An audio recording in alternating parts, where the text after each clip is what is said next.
80s. Right, guys, we're recording. We're live on Facebook. Carry on, Paul. Finish telling us what you were telling us. Well, I will by saying bum. Bum, yes. He's been out gallivanting. It was his birthday yesterday. I Lord know. Hesford. I saw it. He was out gallivanting, probably in his chain of office. Probably recovering like mad. Yeah. But in those early days, in the 64, 65, when Radio Caroline and Radio London were about, and particularly, they used to go in and all recorded stuff in a little studio off Dean Street in London. And a lot of those early programs, not for Radio London because they did all their programs live. Yeah. But Radio Caroline, they used to pre-record them, and record shows. They played jazz. Tony Blackburn's first show played jazz music. It wasn't no popular music like you're known for now, or soul or blues or anything like that. It was all jazz stuff. And this young cocky something or other trying to be a DJ, and he eventually became it. But they used to do all those commercials were done with old Sam. Tony Blackburn's still on. He's on as we speak. Actually, he's just finishing a show. Yeah. And all those, they had 3 sound effects records to do it, plus a backing that was recorded by anybody from the Swingle Singers to Madeleine Bell. Oh yeah, who used to do stuff for. She used to sing on the Radio Caroline jingles. She did stuff for them. To anybody that was around at the time wanted a cheap gig. Give you $5 bob, for doing this. Well, I mean, we never discuss what we're paid on air, so No. Weekly, anyway, just some good news. I hope we are hoping that if he doesn't join us in the Zoom room, he is definitely joining us live on Facebook, and he might even say nice things and share nice things. Our ex-leader, the very lovely, very wonderful Jason Pinnington, is basically in the building or online, as they say. You have to tell me. You have to tell me. Jason Pinnington. He's a lovely, lovely fella. He ran Access Northwest Radio, which is basically how I met Derek and started doing this more than a year ago. It was a big deal at the time. Oh, absolutely. It was, and some of the shows, like well, you could argue like this show. I mean, I know we go out under the Formby Radio moniker, but in a way, I would genuinely prefer to be going out as call it Radio Monica. No, Radio Monica. Yeah, Radio like Monica. That. Could do. Is that near harmonica? Veronica. Veronica. Derek still has his archive and does shows with other presenters. Frank Carlisle, that was one of the big local acts. He still does a show on a Monday night, and I think Pish Marley still does his Metal Madness Hour. Periodically. This sort of stuff, if you get Spencer Lee involved, wouldn't that be great? I've been trying to get hold of Spencer for the last week, actually. I was hoping he might join us tonight, because this is his sort of area, if you know what I mean. He would be great. He'd be absolutely fantastic. Anyway, so we're hoping that Lord Hesford, a day over 61, might join us shortly. Others may do, and obviously people do watch us on Facebook. We're hugely appreciative of that. You are welcome. The link for the Zoom is in the event listing on the Beyond Books Media Facebook page. It took me a little while to find it tonight, but I got it. I am toying with, from next week, of actually just going live on my personal Facebook page. I don't know why I started doing it on the business one. We just did. But I think I've got more friends and followers as me personally. So from next week, I might just try it on the personal page, and some of my errands friends might then join us, because they all sort of say, "Oh, you didn't tell us," and we're thinking, I think I did actually, but never mind. Anyway, yes. So Karen is over there in well, I think that's fake sunshine. I don't think it's real. That's cruel. She's got one of them daylight lamps, and she's shining it behind her to make it look like the sun is shining in Sheffield. I'm in an undisclosed location. It's not my home. Oh, is it not? Oh, very nice. Oh, that's why I've got the phone, not the computer. But you're still in Sheffield. You haven't got rid of the ankle tag. Yes, no. No. the ball and chain to keep Well, you within the South Yorkshire's a big county, so you know that's yeah. And Macca's with us, of course, of and course. Paul B, our other radio Yes, friend. delighted to be back with you this week. Thank you. Yeah, Yes. and an early warning, 2 weeks' time, Paul B is doing the Four Rivers of the Northeast and the songs connected to them. Is that about right, Paul? What? Something like that. There might be some variations, but yeah. Well, it's songs of the definitely Northeast, folk and songs of the contemporary Northeast and popular yes. songs. Some will be known, some less known. Maybe even a live utterance of a song or two. So I've got to find. Some you've got to find. Now, well, we had a chat about this a few weeks ago, and I mean, instantly, names started. Lindisfarne and even Mark Knopfler got a mention, didn't Great he? man. Yes, there Yeah. might be some bits and pieces. Yeah, That and there he were might some push. fabulous folk songs about the big North. Oh, what was it? We did the big meeting the couple of Big weeks ago. meeting. We The can big put that in meeting in again. Durham. The Durham big meeting. Yes, The Durham we'll do that big again. meeting. We'll Yeah. put it in for anybody that wasn't there that time because it was Yeah. great fun. Yeah, no, it's a great piece. Yeah. Well, I got caught up in the Orangeman Lodge march yesterday. I went up to Southport Yes. to collect my son to come down to watch. Don't laugh, the England game on Oh, television. Don't know why we stays bothered. in. Don't know why we bothered, but we Oh did it. dear. But no, he's living in Carlisle now, and he was back in Southport with his girlfriends and relatives. So I kindly said I would drive so we could drink a beer. And we were stuck for nearly half an hour on Lord Street while all the marching bands marched in Oh, front wow. of us. Quite a sight and all that, quite a noise. But when you're thinking, oh, there goes having a nice relaxing tea before we watch telly. Could you just move out my way, please, so I can get on the Indeed. yeah. Anyway, listen, we must start because Derek very kindly has done a lot of work. So Derek, we're doing the 100 greatest girl group songs from the That's Rolling right. Stone list. From the Yeah, Rolling Stone list, yeah. Rolling Stone magazine did this list of the 100 greatest girl group songs of all time.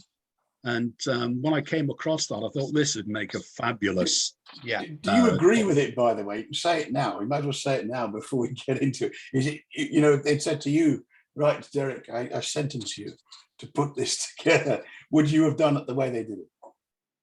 What, the 100 best songs? Yeah. Would you agree with what they picked, or would you think? I'm not so sure. I certainly wouldn't have had the Spice Girls on there. But I'm sure they've been, Now. they are very popular. But I'll tell you what is really fascinating. Oh, the Spice Girls on it. I can't see them. Well, they must be hidden in there somewhere. Yeah, they are. They're one of the ones we're not technically playing tonight, aren't they? That's why. Yeah, we're focusing on the ones from the 50s, 60s, 70s. All the good stuff.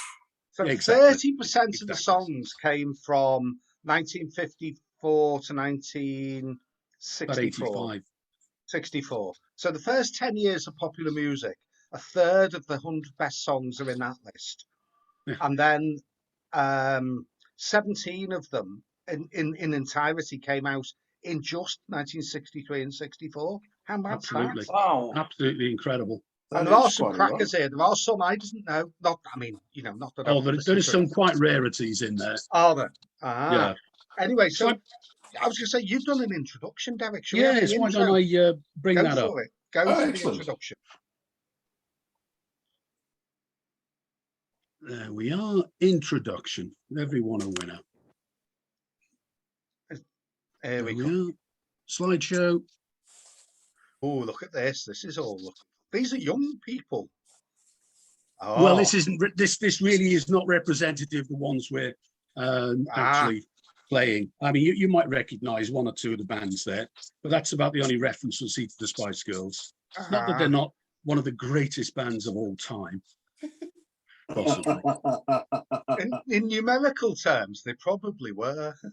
Oh, they've sold a very large number of songs, and they're very pleasant. Just a very quick, really a triumph of image over substance. Just a, Go on, Derek. Just one sec. Paul B's just chipping something over. Yeah, just a very quick question, and just so I'm clear, really, you talk about the 100 greatest girl bands. Mm-hmm. Now, are these bands that are completely made up? I think so. Or are they bands? Are they bands they are. with leading? No, they're all no. multiple They female groups. only. What? Sorry, yeah. Yeah, go on, Derek. You carry on. Yeah, they are girl groups, mostly vocal groups. In fact, I think almost entirely vocal groups. Occasionally, some of these bands started out as girl groups, but a chap joined them a couple of years in.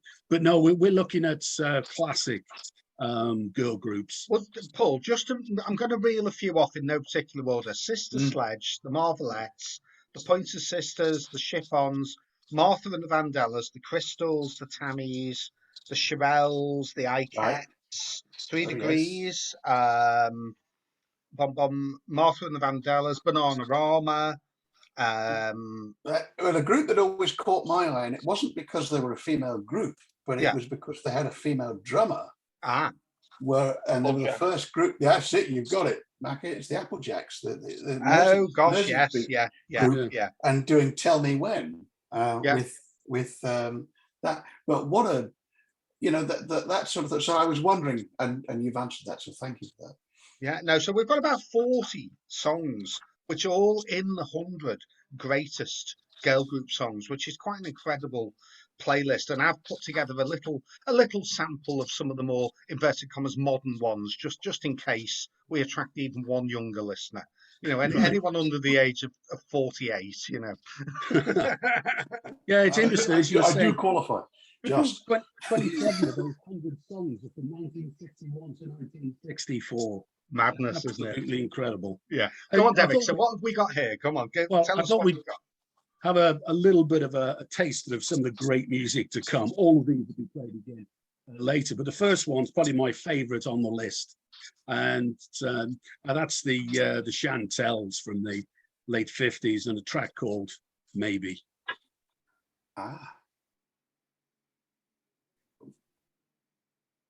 It's not playing at our end, Derek. You might be maybe on the share sound thing, mate. Don't worry, just come out and go back in again. I know this feeling well. It's funny because we could see you nodding your head thinking, this sounds good. I forgot to. It's easy done, mate. Don't worry. We're early doors and people are only just joining us, so it's not a problem. And thank you to anyone who is. I'll do stop share, come in and share again. Yeah, Oh dear. Silly Derek. Do not share worry, we're only just getting started. Things are only just getting started. This is technology for you. The joys of technology. Yes, I always remember quick story, and tell me when you're in, but the quick story, I remember an interview with Ian Robertson, who was the rugby correspondent for the BBC for 40 years, and he had a meeting. He went for a cup of coffee with the BBC's football correspondent at the time, and he said, "I'll give you one piece of advice." He said, "Wherever you go, take an engineer with you." Yeah. Because the last anyway, listen, we must be good because in. Jason is our first guest in, Derek. So say hello to Jason. Hi, Jason. Great to see you, mate. Yeah. He's just said hello, evening, Tony, Derek, and all. Isn't that nice? So a big shout out to one of the loveliest people we know. The man who put Access Northwest Radio together, kept it running through thin and thin and thin, and a bit of thick. He let me do a show, so you've got to have the thick and the thin, haven't you? But no, Jason is a wonderful guy. I know he still does some shows with Frank Carlisle and I think Pish Marley and a few of the other presenters who really did have the big shows on the station. So we've carried things on, Derek. Once a month we do this joint venture, and then you do your own stuff in between times, and we do our weekly now on a Sunday, Jason. Just so you know, you're welcome to join us anytime, and share the link, and hopefully get a few more people on board. Derek, let's have some lovely music. Right. Well, hopefully you'll hear the awesome Chantels with "Maybe" this time. Can you hear it? Yeah.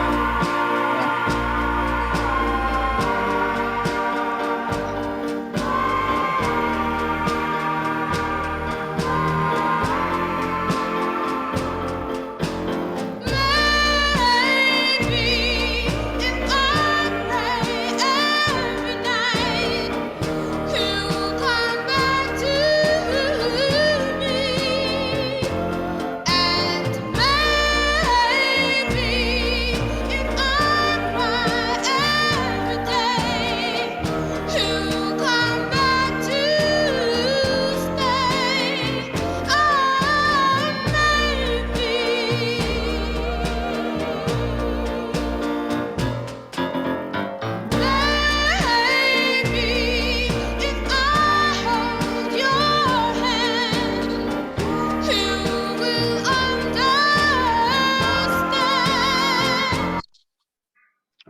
fantastic. Oh, The Brilliant. Nephilim taste, there's actually Phil Spector.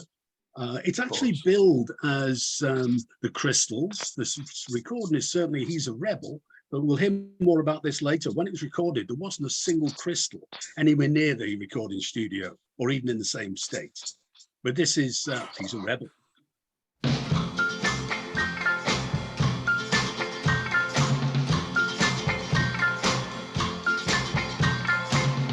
See the way he walks down the street. Watch the way he shuffles his feet. My hold his head up high when he goes walking by.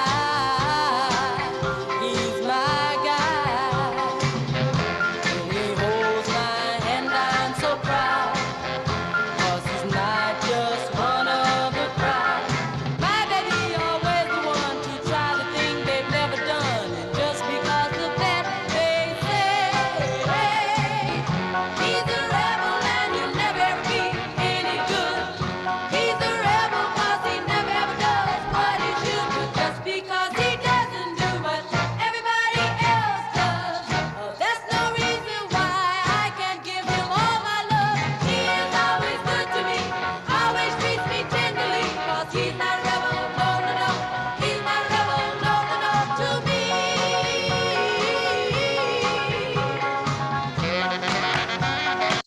Oh, and a great sax Oh, solo Fabulous. starting there. Fabulous. so typical of Spectre. Oh, absolutely. I mean, it's the Wrecking Crew. And just to make behind all sure that that. we've got something for the younger generation like Paul B. Thank you. Absolutely. I mean, You'll Banana get Rama it in from a the sec, 80s. Paul. Don't worry. Your treat is coming. Oh, thank you. Banana Rama, with a much darker, one of the darker lyrics from this particular top 100. This is Robert De Niro, Oh, yeah. Italian. Robert De Niro's waiting, talking Italian. Robert De Niro's waiting. I don't need a boy, I got a man of steel. Don't come any closer, I don't wanna feel. Ooh. You're giving and touching, but nothing's for free. I never want this to happen to me. Don't try to change me, you're wasting your time. Now I got something much better in mind. Robert De Niro's waiting, talking Italian. Robert De Niro's waiting, talking Italian. Robert De Niro's waiting, talking Italian.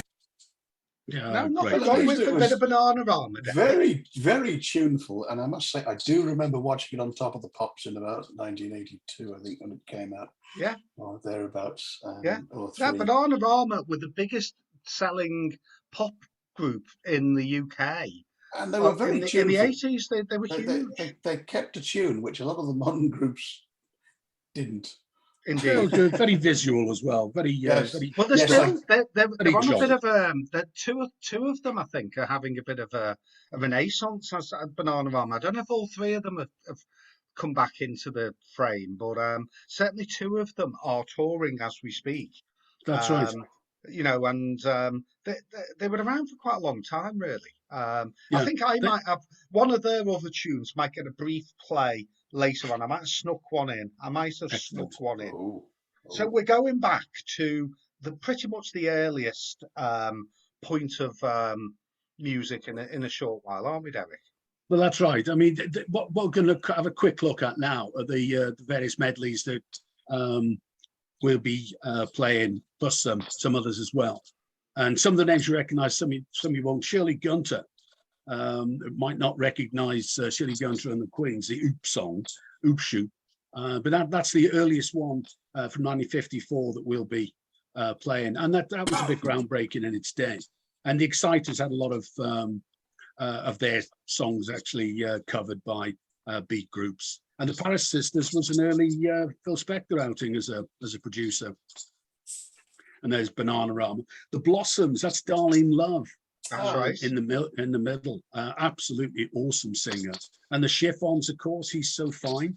Yeah. Feel a plagiarism suit calling there. 3 Degrees, Prince Charles's favourite. They've been very successful as well. And the other thing I've noticed is in the 80s, there are quite a few representatives of Philadelphia sound, which was, of course, big in the sort of mid 1980s. The Cake, one of the more obscure bands, will be playing, New York band. But they've got an interesting backstory. And the Ikettes, I mean, that was Ike and Tina Turner Revue's backing vocals. I mean, fabulous singers in their own right. They had several hit records in America. And that's the Chantels we heard earlier. Pointer Sisters, Fire, they were another hit-making machine around this time. Yeah. And that Cover Girls at number 49 is the latest one that we'll be playing. And that's from the mid 80s. I suppose if you want to go back to girl groups, you could go back probably about, to the Andrews sisters. Yeah. They're Oh, yeah. technically Oh, absolutely. a girl group, Absolutely. or Yeah. that sort of thing. I mean, they were I suppose, in the 40s, but they were very much, I think, more used as backing vocalists. And I But think saw it was close harmony singing, wasn't it? Basically, it was the Yeah, it was very singing more different than the style. singing more than the music with the early stuff in a way, wasn't it? Yeah. It was singing with a little bit of orchestration. Yeah, Whereas it some of was- these have like All like soundtracks of films, don't you yeah, think? yeah, True, very much so, yes. Macca. Very Yes, much well so. said. How's the Glastonbury set coming on, by the way, just so people know? Have you got the songs lined up for Glastonbury in a few weeks' time? Oh no, I'll wing it, I think. Good man. That's the best way. Best way. Yeah. always the best way. Yeah. Shouldn't be over prepared for these things. And No, the Supremes, of course, Stop in the Name of Love with the famous arm out. Yeah. The Tammies is another one of these bands with a really interesting little backstory. They were around for about 15 minutes. But, a great band. And the Dixie Cups, of course, Chapel of Love, one I think of the real classics. Yeah. Oh, these are all classics, Derek. Cracking stuff. I mean, Please Mr. Postman was the first Motown #1. And that's the sleeve for He's a Rebel. I think that's a great record sleeve. Are they And trying of to make course, it this look like display- Elvis Presley by any chance? Oh, it's such a great sleeve. That. And More this like was- Wonder Woman with that band on his Yeah. What's sorry? say with that hairband, it looks more like Wonder Woman than Elvis Presley. Yeah. And That's right. Patti LaBelle or the Well, or Patti the- LaBelle's interesting. Yeah, she had a few hits in the 60s. Then she had this one in the 70s, and the next hit wasn't until the mid 80s. So Well, it's because what a strange career. Paddington didn't get made to the 80s, so she was just waiting till Marmalade came into fashion. Exactly. And Half of the Heatwave. I mean, Vandellas, they're still going, oh, Half of the absolutely. Vandellas. Oh, they've been some brilliant covers as well of Heatwave and various Martha and the Vandellas songs. Yeah. And the Shangri-Las. Is The she really Twist- going out with are him? we Well, there playing she that is. or Let's ask her. Are we playing Twisted Sister or were we playing the original though? Well, Twisted Sister doesn't appear in the list, I don't think. Ah, they did a version of it, didn't they? I think it Yes, was. Oh they yeah, do. I mean, loads of people have covered that. The Who Yeah. did a fantastic version Isn't on. it one of the I think it was saddest? Stay Steady Who. Isn't it one of the saddest songs ever recorded or something? Though. Oh, Heatwave. No. Oh, Shangri-Las. Oh, Leader Leader of the of the Pack. Oh, Leader of the Pack's fantastic. I mean, I absolutely love the Shangri-Las and Shadow Morton, who really brought them to fame. And then when we get to the top three, well, the top 10 basically, we're looking at number 8, number 3, and number 1. Phil Spector, 2 songs in the top 10, absolutely incredible. And what might arguably the best song ever written, Will You Love Me Tomorrow? Yeah, Goffin King, Carole King, absolutely awesome song.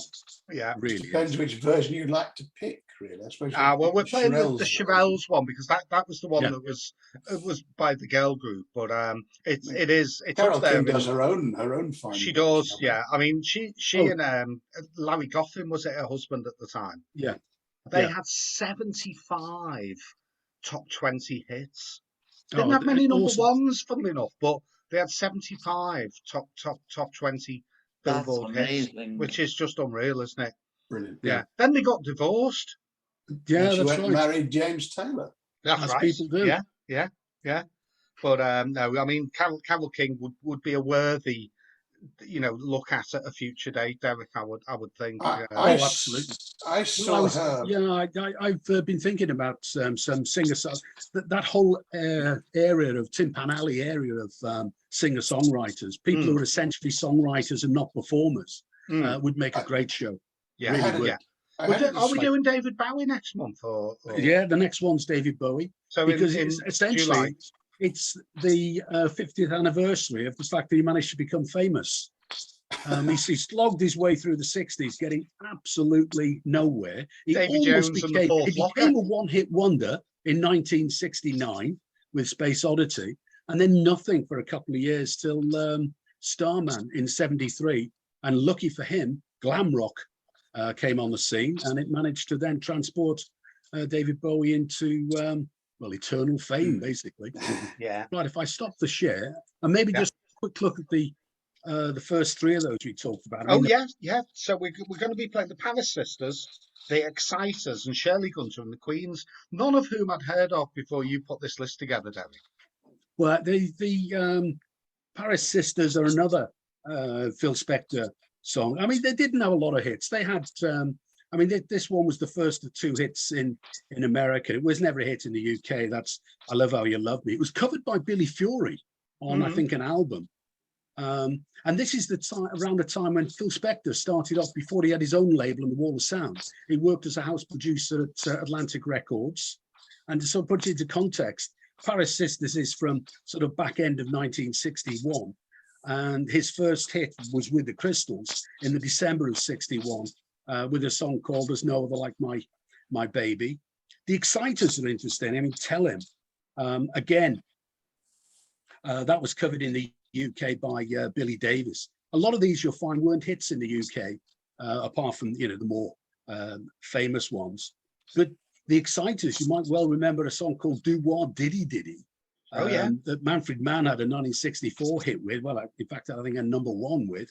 That was originally an Exciters song, and that's written by Burt Russell. He crops up an awful lot in these lists. He's the guy who wrote Twist and Shout and produced the Isley Brothers version of Twist and Shout. And somebody else who crops up all the time and will lend themselves beautifully to that show about songwriters, Lieber and Stoller. Too right. Absolutely. So many hits. Yeah.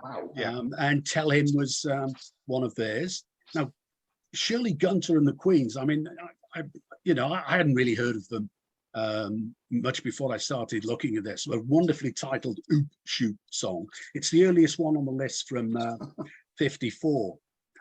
It was an R&B, got to number 8. It was on the charts for 2 weeks. So one of those songs, if you blinked, you missed it.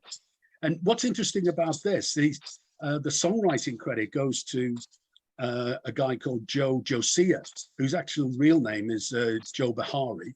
And it's classic of the 50s, payola basically, where record label owners and producers and DJs would insist on having writing credits when they had nothing to do with the writing, because that's where the money is in sort of rock and roll. They're the people who make the most money out of any of these songs. And he owned the record label. It was Flair, I think it was, that it was actually put out on. And they are part of history, really. They're one of the very early black female artists, doo-wop R&B artists, who actually were writing their own material.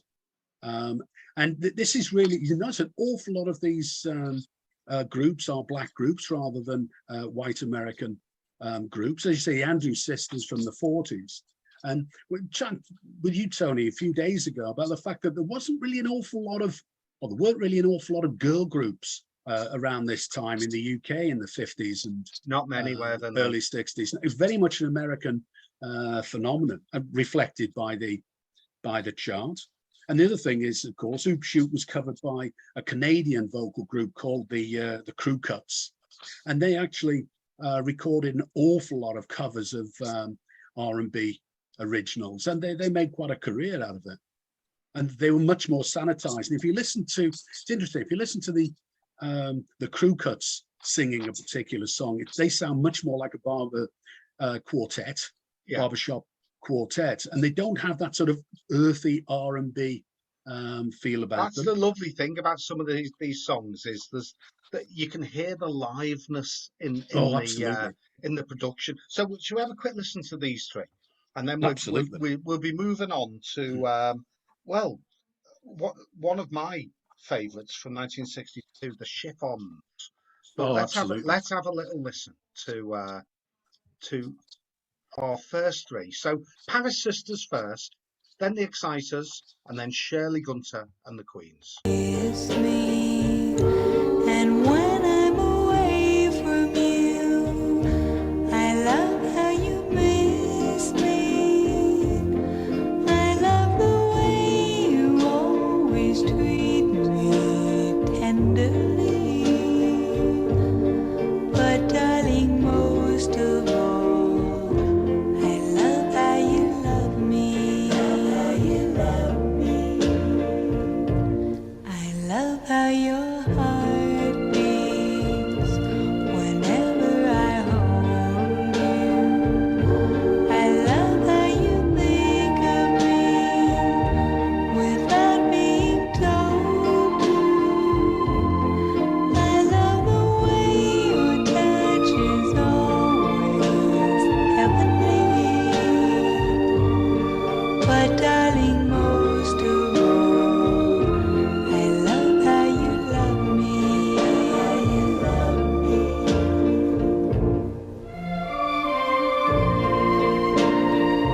I love how your eyes close whenever you kiss me. And when I'm away from you, I love how you miss me. I love the way your touch is.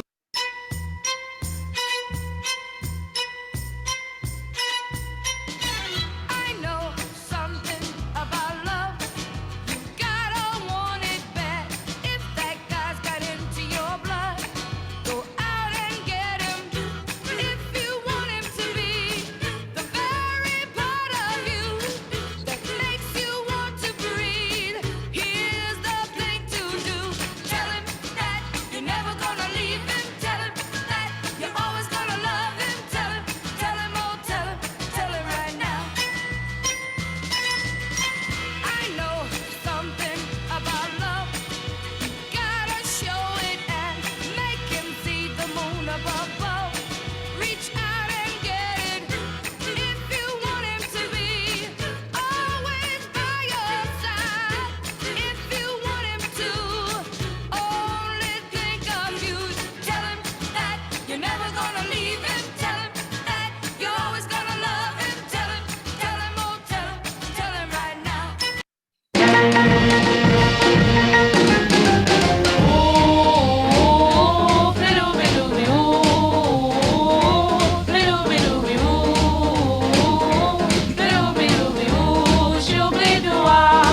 Come on, baby, and treat me right tonight. Come on, baby, and make me know you're mine. You know, baby, I need your love tonight. Well, now don't deny I fell in love with you, baby, right from the start. But if you ever decide to leave, you will break my heart. Come on, baby, what makes you so sweet?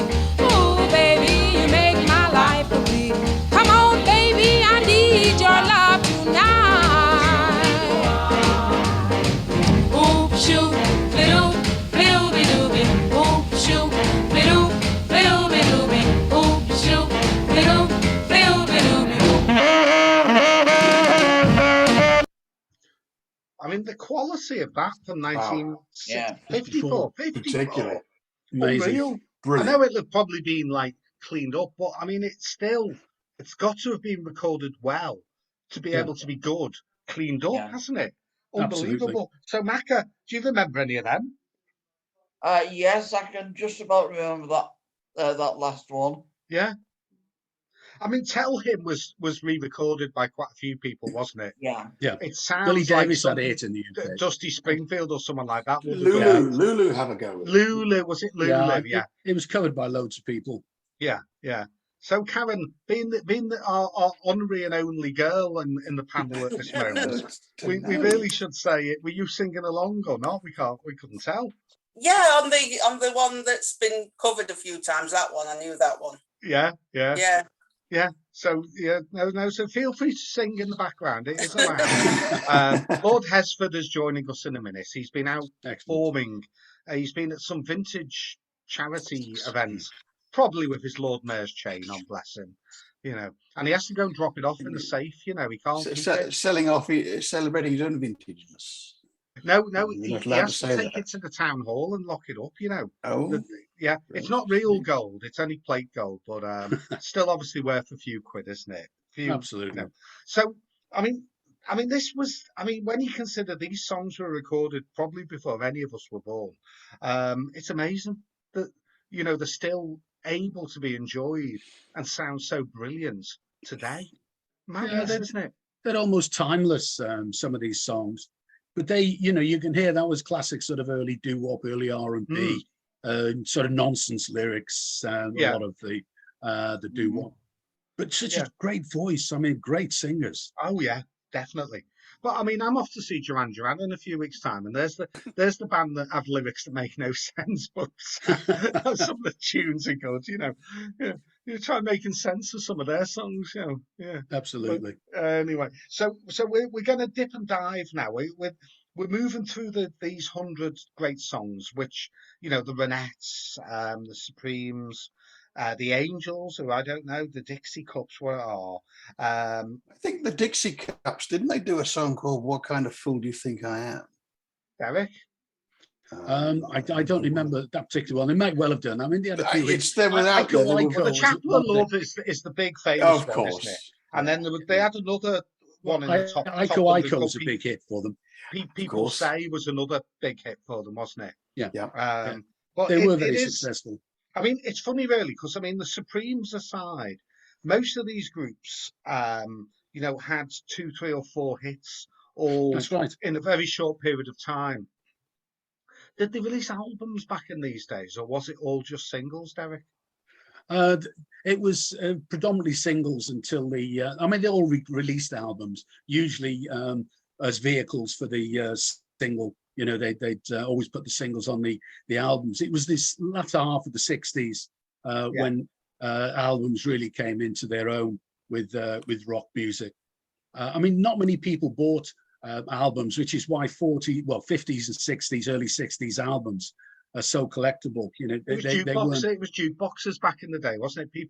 That's where people went to listen to music, wasn't it? Really? Absolutely. I remember when we first started going out, being legally able to partake in buying alcohol and socialising with other people. We'd all rush over to the jukebox and put some money in and put records on. And then you'd always put one on that you didn't like just before you left, so that people had to listen to it. That was where I discovered that there was no memory in the jukebox. I remember, I forget which one. It was one of the early Who singles, and we were in this coffee bar, and it had a jukebox, and it was 6pence a play or whatever, 3 for a shilling or whatever. And I remember playing the same one 3 times, and it came on. And I thought, whoa, hear that again. Never came on again. And that's when I discovered that it plays once, and it doesn't matter how many times. So. A lesson learned was if you were in a cafe and the jukebox was playing regularly, if you put your money in, it might not be your 6pence, it's actually playing the single. It might well be somebody else's. So everybody's sitting there thinking, oh, I put this on. Yeah. I was once given by some good friends of ours. They ran a pub for years, and they gave me boxes and boxes. It was their entire record collection that they had, all these records they used to play that even had the middles out of them. That's right, the middles were pushed out. And I actually and even gave me one or two of them. They didn't really fit. I even got 1 or 2 what they called spiders, the spider thing that you put in the middle. Yeah, you could actually fit them over a record player. And unfortunately, a lot of them had to I think they're probably still up in my mother's loft somewhere. Oh yeah, yeah, we know the feeling of Away. stuff stored in Yes, lofts, don't we? lofts. Anyway, so Yes. Derek, we're moving. We've got the Blossoms, Bananarama, and the Chiffons. So That's right. tell us. I mean, Darlene Love and Phil Spector. There's a combination made in audio Oh, heaven. absolutely. Absolutely. I mean, at number 75, the Blossoms with That's When the Tears Start. That's actually now a very collectible Northern Soul song. The stuff that by and large was upbeat and didn't sell in the 50s and early 60s from labels like Motown, Atlantic, and some of the smaller labels. They got picked up on in the late 60s by the whole Northern Soul thing. And When the Tears Start wasn't a hit anywhere, R&B or top 40 or the UK, written by Van McCoy, who's crops up from time to time. Now, the Blossoms themselves started back in 54 as the Dreamers, and they were discovered by a guy called Richard Berry. Now, he's the guy that wrote the legendary Louie Louie that everybody played. And there's a great story about how he sold the rights for 10 bob so he could buy an engagement ring to get married. And he spent most of his life later on fighting to get the rights to the song back. It's been, after songs like Yesterday, it's one of the most copied songs of all time, Louie Louie. And Darlene Wright, as she was, joined the Blossoms around 57. They became a trio after that. And what's interesting is that we'll talk more about now, and He's a Rebel, but it was actually Darlene Love and the Blossoms that recorded He's a Rebel, and for reasons we'll discover, Phil Spector put it out as a crystal single. And they also covered You Lost That Loving Feeling in the late 60s, produced by Bill Medley, one of the Righteous Brothers, and he helped them out because they sang backing vocals on the original Righteous Brothers' You've Lost That Loving Feeling. I think one of the all-time classic greatest songs ever. One of the all-time most covered songs as well, isn't it? That Unchained Melody. Yeah. But I mean, what voices those two guys have got, the Righteous Brothers. And the Bananarama one's interesting. Robert De Niro's Waiting, brackets, Talking Italian, from 84. That came into the chart at 74. And it was a big hit. It gave Bananarama their 7th UK hit, got into the top 3. It wasn't a hit in America. And in an interview in 2017 with the Irish Times, the band are talking to whoever the interview was, and they talk about those lyrics, but they suggest that the lyrics were actually about date rape. Gosh. And if you look at that photograph of the guy in the car at the beginning, cruising, that's the still from the official video of the I remember song. the video. Yeah. And you're right. I mean, they did appear in the Guinness Book of Records as the most successful female band worldwide for a time. So they've certainly had some success. And the band name comes from a Roxy Music song, Pajanarama. Of course. Yeah. I fancy not knowing that. Trivia questions of all time. Well, there'll be a trivia question coming up, folks, in a minute. Absolutely. We've got the Chiffons, and I love this song. I mean, it's he's so fine. Beautiful song. Oh, it's a fabulous song. It does sound like another song, though. I don't know quite where I can place it. I know. I'm sure it sounds like it's got that sort of melody that sounds like we've heard it before. My Sweet Lord. That is it. Yeah. Isn't it a pity that George Harrison didn't write it then?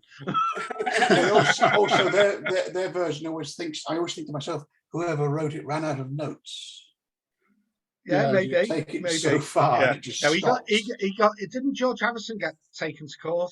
He got sued. It's actually the copyright's owned by Bright Tunes Music Corp, and they decided. I mean, My Sweet Lord was still riding high in the charts on both sides of the pond when they decided that it was just a tad too similar to He's So Fine. Took him to court. That was 71, and the case wasn't settled till 76. And George Harrison lost it. He was found guilty of, and I love this, subconscious plagiarism. I mean, that sounds just like the kind of crimes we have nowadays. And it cost him apparently $587,000. one way or another. Yeah. It's that's what's basically accredited to that. Oh, just one quick one on Bananarama. They had Yeah. a heck of a run of singles. Oh gosh, yeah. Sort of I think they had about 82 17 to consecutive. 93, they had 27. Oh, was it top 27? I singles. thought it was 17. God, 27. No, they had 27, according to my good guide to hit singles. 27. They didn't have many in America. Then they scored 3 from 84 to 87 in America, and they never had a number 1. In the UK, even with Bananarama, no, Venus. not across that period. Even with Venus. Yeah, That I mean that was cover one of anyway. the hits in America. I don't think that was a hit. Number Oh, 1. Gosh, cover.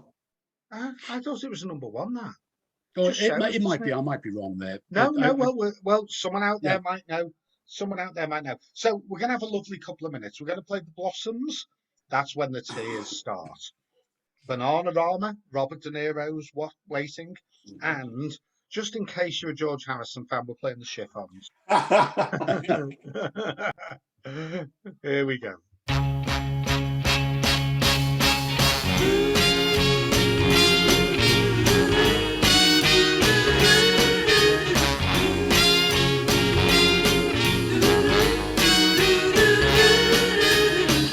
I hold my head high each time you walk by. Give you a great big smile, although I wanna die. But when you're not in view, my heart breaks in two.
just thought we'd even up the balance of Anybody old and new there. anybody playing bingo tonight?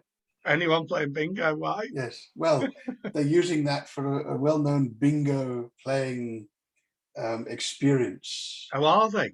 Yeah.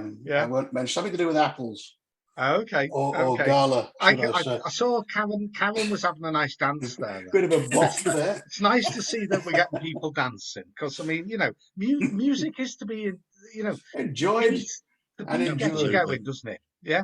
Yeah. Yeah, that was a cover, that wasn't it? Yeah, it was, Steve yeah. Hammer. Yeah. Great song. Oh, it's. I mean, they're so catchy, weren't they? I mean, Absolutely. But I mean, the Chiffons. I mean, that is just. Yeah. It's just divine, isn't it? Absolutely. Yeah. So, You just hear them Derek, time and time for, again. for anyone who would like the chance of winning a copy of your superb book, Rock and Roll Unraveled, rockandrollunraveled.com is the website, isn't it? I think. That's right. Yeah. And people do follow us from the website, which is lovely. Last time's winner came through the website, I do believe. That's Bobby, right. Someone called Bobby. Yeah. Bobby, yeah. Brilliant. So every month, Derek very kindly offers a signed or dedicated copy of his wonderful book, Rock and Roll Unraveled.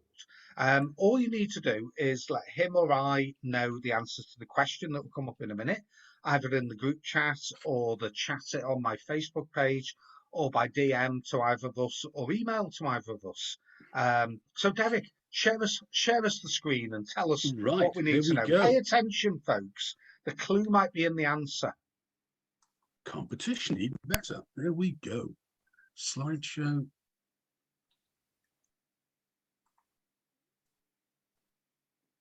From the beginning. Competition time, folks. Here we go.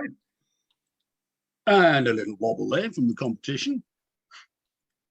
And that's the book. Actually, in several libraries. It's in Liverpool Library. So if you're browsing through the books there, it's possible to take a copy of that home with you for a fortnight. And signed copy, well, that's me, Derek C. Shelmerdine, author of said tome. And very much it's the story of rock and roll from its roots to mid-70s punk, not just the music. I've always been interested in background and influences. So there's quite a bit in there about some of the, well, you wouldn't really call them highlights, but some of the main things that went on in the Vietnam War, the American civil rights struggle, and in fact, the American sphere of communism, because that's had quite an impact, particularly on 50s music. People like Pete Seeger found themselves on the wrong side of the prison bars.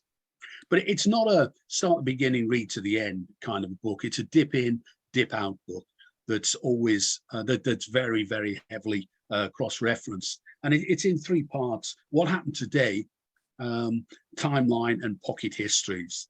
So if we look at that part two, the what happened today, this is where the stories are, and this is how the book was constructed. Basically, it was, well, what do I think are the things that I really wanted to know about how music developed across the decades. So basically, I started out with the stories I wanted to include and just kept adding them in until I ran out of page for a particular day. And here you can see there's an item there about Lifehouse, the great Who lost album. Robert Kennedy being assassinated crops up there. And a look at some of the final concerts for Jimi Hendrix towards the latter part of his days. And then the timeline, it's all cross-referenced into part one. So every one of those items built up chronologically. So you can see genres and careers ebbing and flowing. You can see rock and roll die away from about 1957. And it's great to get context as well as to what else was happening when, say, the Beatles released Love Me Do, their first UK single. Hours of endless fun and entertainment. And then it's cross-referenced again into part three, which is the pocket histories. And that builds up a really nice picture of the bands, the highlights of the bands and artists. But what I've done, where you've got a gig or a recording, so you've got a lineup, what I've done is, wherever possible, I put the lineup there and then said where these guys went to or came from. Like, Yes actually grew out of Mabel Greer's toy shop. The last lineup became Yes. And then there's a note there as to John Anderson, previously with the Warriors. Bill Bruford came after a short stint with Savoy Brown. So all the time trying to get as much information really as possible into the sheets between the covers, as it were. And with some of the bigger bands, like on the right there, we've got Led Zeppelin. There's a look at how Led Zeppelin came together.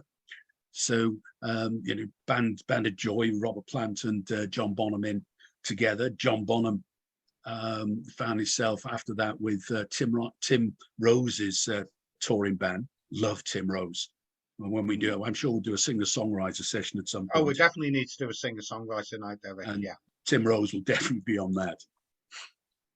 And Record Collector very kindly reviewed the book, and what they said of it was Shelmerdine has made a painstaking effort to document just about every event that would prove significant in shaping popular music, and went on to say comprehensive and invaluable. Well, thank you very much, Record Collector. Great review, actually, isn't it? Yeah. Oh, I one of the proudest moments of my life, that. And so it should be.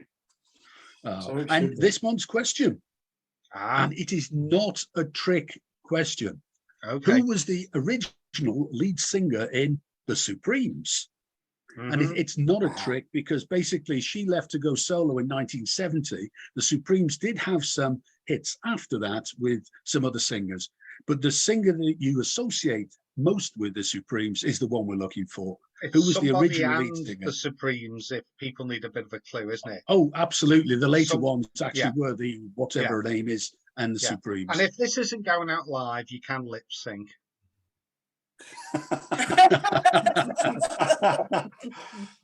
Absolutely. Apparently, allegedly, very likely and possibly.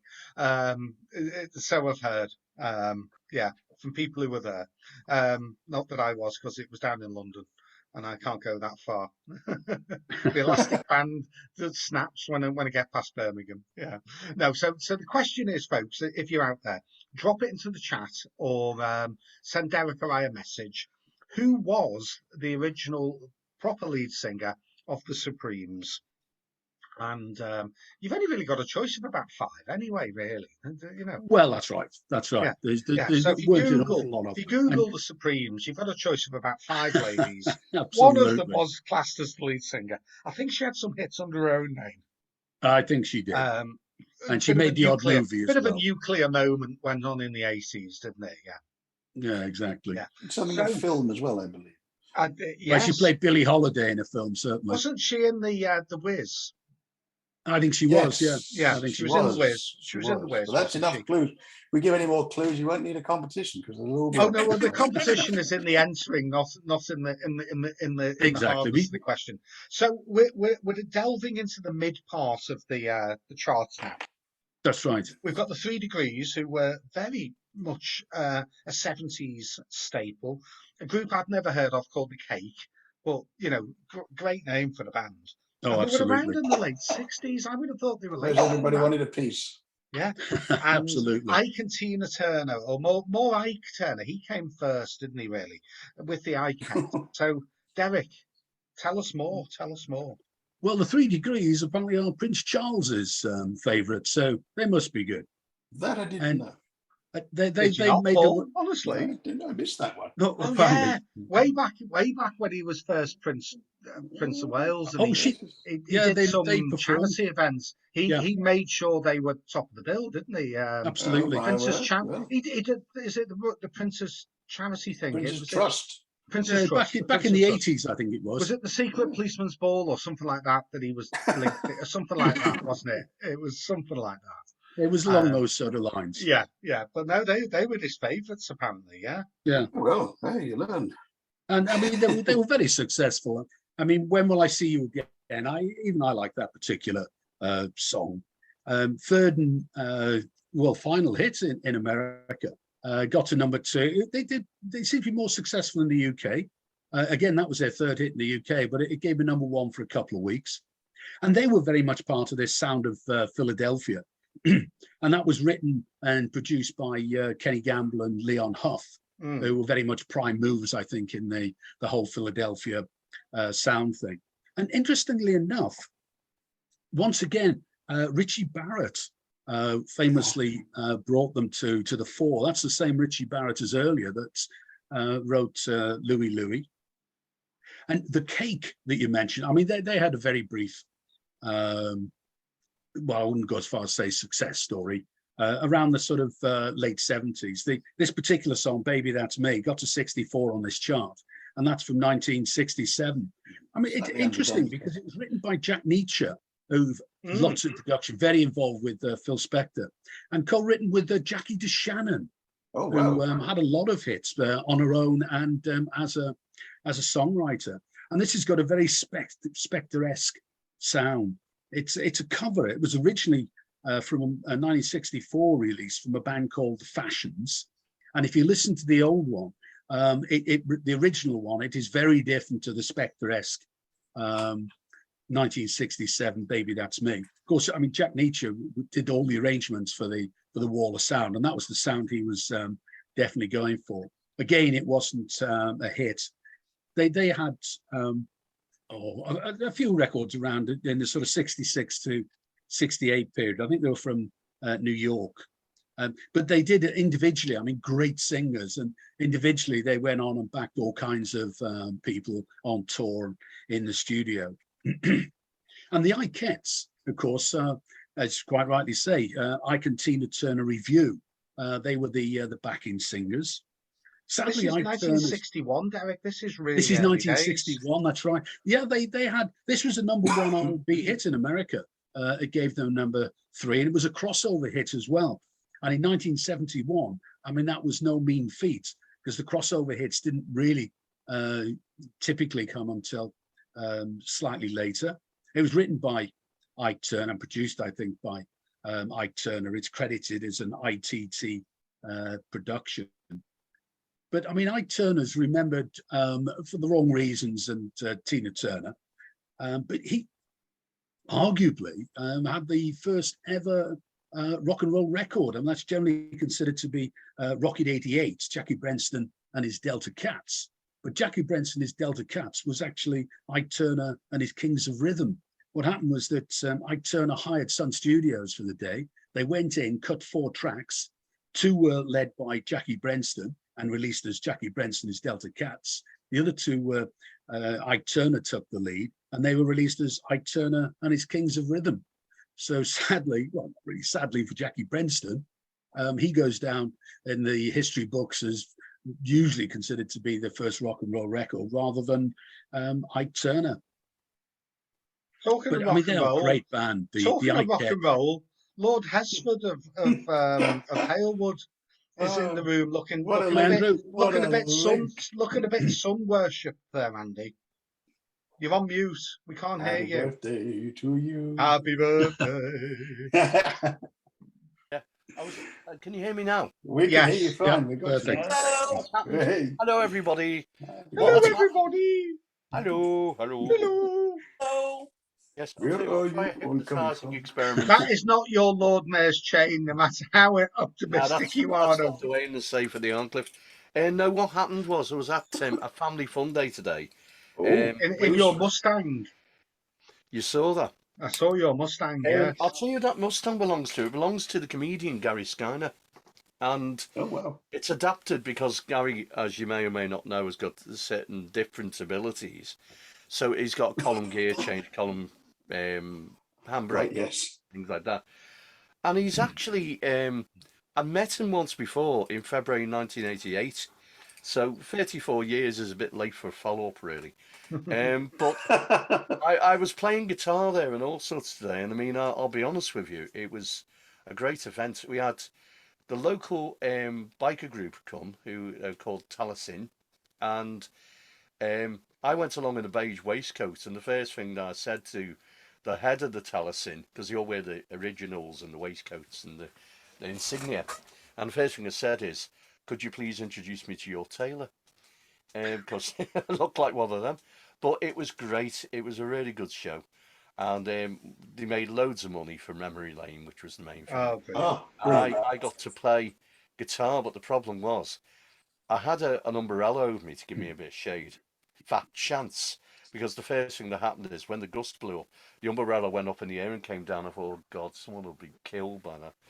But Yeah, such you're is rock definitely and looking roll. a bit tinted, Andy. Yeah. For It anyone in doesn't black seem and to. white, he's bright red. Did you have enough If you're watching did you have enough refreshment throughout the day to keep you revived? no, I generally just drink tea. I'm very Oh, that's boring. what I meant. I wasn't meaning anything specific. Yeah. I just He's meant not. it He's kept not you an looked alcohol after. imbiber because No, he's got a touch of the diabetes, as Lord Hester. yes. There's also another thing, and that is that I mean, as a younger man, when I was in nursing full time, and you see someone being cut open and they've had various problems, you don't you swerve it, you avoid it wherever you can. Yes, quite. So Andy, we're Yes, just having about to play diabetes. 3 songs. You don't win anything for naming any of them, but you could win a copy of Derek's book if you could, without doing it vocally, um, tell us the lead singer of the popular group, the Supremes, who are the most entries in our Billboard 100 Greatest Girl Groups. The Supremes have got the most entries, Derek. I think I'm right in saying, is that right? Yeah, Yeah. they appear 3 or 4 times. And followed by the Spice Girls, probably, but we're not talking about Yeah, them. 4 times. Yeah, yeah. But so we're going to be playing the 3 Degrees, one of your all-time favourites, Andy. Do feel free to sing along. A group called The Cake, who none of us have heard of. Do you know The Cake? I've heard of the name, but Yeah. I'm not sure. A Jack Leach, Spectre-esque type sound, and the Icettes from way back Oh, 1961 with "I'm Blue," the Gong Gong song. What They a had some good great titles. title. They had some good titles back in the day, didn't they? Oh, So brilliant title. let's have a little listen to these, and then we'll let Andy tell us anything else that he's been up to. within reason.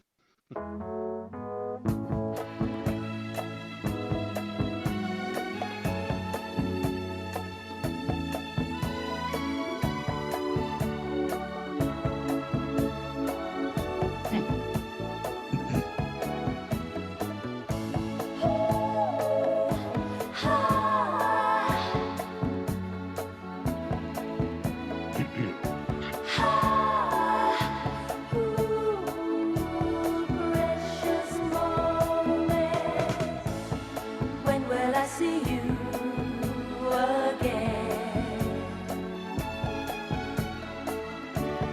When will we share precious moments?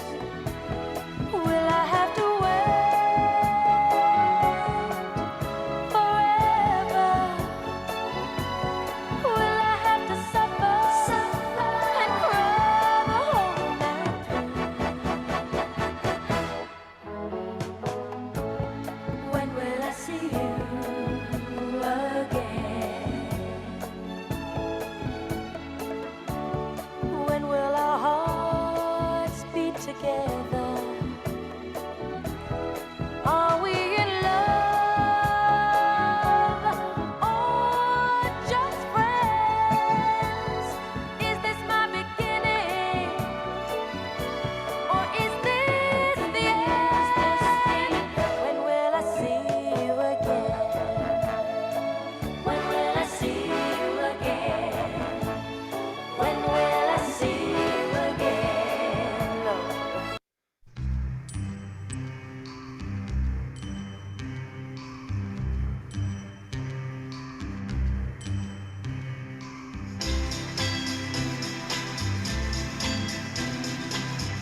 doobie blue. Gong, gong, gong, gong, gong, gong, gong, yeah. I'm blue, doobie doobie blue. Gong, gong, gong, gong, gong, gong, gong, yeah. I'm blue, doobie doobie blue. I can't sleep at night for thinking of you. Every night about 2, my love for you comes tumbling down. I can't stand being here alone. I start to feeling and I'm fumbling, but you ain't nowhere around. I hope her reading was wrong. I hope she was wrong, 'cause you've been gone too long. Come home. Hey, gone, gone, gone. Love it. Never heard that before. It's great. Oh, it's Macca, great stuff. Macca, you earlier on were alluding to were you a fan of this sort of is this your stuff? Well, at that particular time, I mean, are we talking mid to late 61. 60s? Mid 60s, yeah. When I was a Yeah, little spark I up. would definitely be more into the local folk music scene. Yeah, yeah. But didn't you go At out that time. dancing? Didn't you go out on the gallivants on the dance? Oh yes, yeah. Oh, Yeah. oh, you mean ballroom dancing? Yeah, that. Oh, Yeah, that well. no, you know, jives and, Oh yeah, and Billy Martins. things like We that. were finalists at Blackpool Tower, you know. Honestly, Really? Yeah, we were honestly, beaten Fantastic. by a single point by any Millingtons of Manchester. no. Yeah, Oh, God. we came home with the silver. Oh, talk that about cool? light under a bushel. Separated us from Millingtons in Manchester. Yeah. Goodness Oh, me. how fabulous. Anyway, Light Paul, under a earlier bushel. on, Paul, you mentioned you had news or Oh. something. Well, yeah. I'm thinking particularly of a Liverpool girl group of that period. The Vernons? They started that time, and they actually started off when I was, strictly speaking, too young to be drinking in the pubs where they were playing. What, you were 12? They started off at a pub called the Stagecoach, and transferred from there as they grew in popularity to Gregson as well. And there were 2 local girls, and they went on. They actually finished with a flourish, with a sellout concert to celebrate 50 years on stage at the Philharmonic Hall. Okay, who's this? I'm then? talking about Jackie and Bridie. Jackie and Bridie. Okay, well, let me quickly dive onto what's called YouTube. Well, I have actually one particular song. Yeah. They always included it in the night. In fact, it became their signature song. Okay, go on.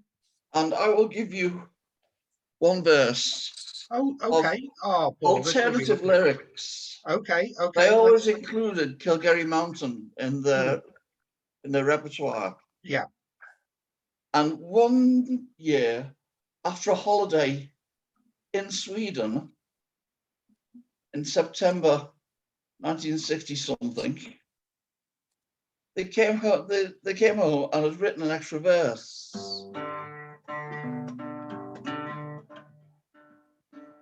When I was in Sweden on the 12th of September, a strange thing happened to me that I'll always remember. I was going one way, he was coming t'other. What was next to happen, I was soon to discover. Me sharing-a-ma-doo-rum-da. Whoops, now me headlamp's gone. Whoops, now me chassis's bent. They've changed from left to right. The Sweden used to drive on the left. That's right. Mm. And while they were there on holiday, it just so happened that particular weekend was the weekend they chose to change over and drive on the right-hand side of the road. So Jackie and Bridie, being Jackie and Bridie, thought, well, we've got to write a song about this. You did the tune of Whiskey in the Jar, which is tremendous. Yeah. Yeah. Well, that was their signature. They always included that in the repertoire.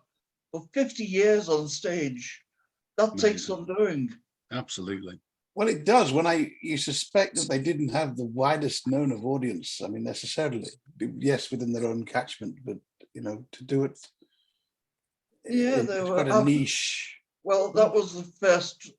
That was definitely the first folk club I performed at. It was the Stagecoach. I was there once, I think, and then they transferred to Gregson's as well, which was a bigger rooms and better acoustics. And certainly, they had the audience to do it. Yeah. Oh, it was back. I mean, well, to some extent, folk music still is much loved, but back in the 60s and 70s, it was a big thing. Absolutely. Absolutely. Anyway, so we probably should move to our next Richie Barris moments because sponsoring the show tonight, Richie Barris. Bless him. Absolutely. If he's still with us, if he isn't, God bless him. We got another song that he's put into the charts, maybe by the Chantels. We've got the very aptly named rip-off artists or the cover girls, as maybe I'm being a bit presumptuous. Did they only do cover versions? The cover girls. I don't know. No, I wonder if they did. We'll have to have a look, won't we? With a song called "Show Me," and then we've got the fabulous Pointer Sisters with with a very big hit, but not perhaps the hit that everyone would pick off the That's top right. of their play a song by the Pointer Sisters. Well, we're playing one called "Fire." So, Derek, tell us more. Tell us more. Well, maybe one we had a hint of in the introduction. One of my all-time favorite songs. A lady called Arlene Smith is the amazing lead vocal on that. I mean, that was a number one, an R&B number one, and it got them into another crossover again from '57. That really was rare. And the writing credit goes to Richie Barrett. He's the guy that probably best remembered from 60s people like 60s music. He's the guy who wrote and recorded Some of the Guy that just about every beat group in the early 60s, you could guarantee you'd hear that from one of the three groups at a dance, as you were saying. And he also plays piano, bass and drums on Maybe as well. I mean, there are still lots of good versions of it. The 3 Degrees, funnily enough, covered it, but there is an awesome Janis Joplin version on her album, I Got Them Old Cosmic Blues Again, Mama. I mean, she does an absolutely awesome version of that. Dave Edmunds covered it in '72 as well. I mean, that's at number 60 in this particular Rolling Stone chart. The cover girls, it's there for two reasons, really. One is it's actually, decided that it'd be 50s, 60s, 70s and 80s bands. And this is the last of the 1980s ones, as it were. Okay. Got to number 49. And also, and it's great that we're actually playing this following on from the Chantels, a real solid R&B group. You can see that the cover girls really is it sort of indicating a more sort of lightweight, slightly more pop direction that girl groups are taking around the mid 80s. And then you're right, Pointer Sisters. I mean, they were a hit-making machine. I mean, they had 16 Billboard top 40 hits, 73 to 86. 21 one R&B. this year, Derek? Was it this I'm year? sorry? Was it this year we lost one of them, or last year? About 2 years ago, yeah. Years ago, I know we lost one of them. They're from And New they- York, the Cover Girls, Derek. They were a New York band. And you're right, Wishing on a Star was probably their biggest hit. That was in the 90s, actually. Yeah. Yeah. But they're still going under some guys. I'm not Um, surprised. I mean, they're good. Yeah. Just not really, I think, in the same league as someone like the Chantels. But No. Fire's interesting. It's a Bruce Springsteen song. He actually course it recorded is. it back Gosh, in yes. '77. And it was sort of slated to be on the Darkness on the Edge of Town album, but for all kinds of various reasons, it didn't find its way onto that particular album. And I mean, Springsteen has released live versions of it. I think it's on that box set of live albums.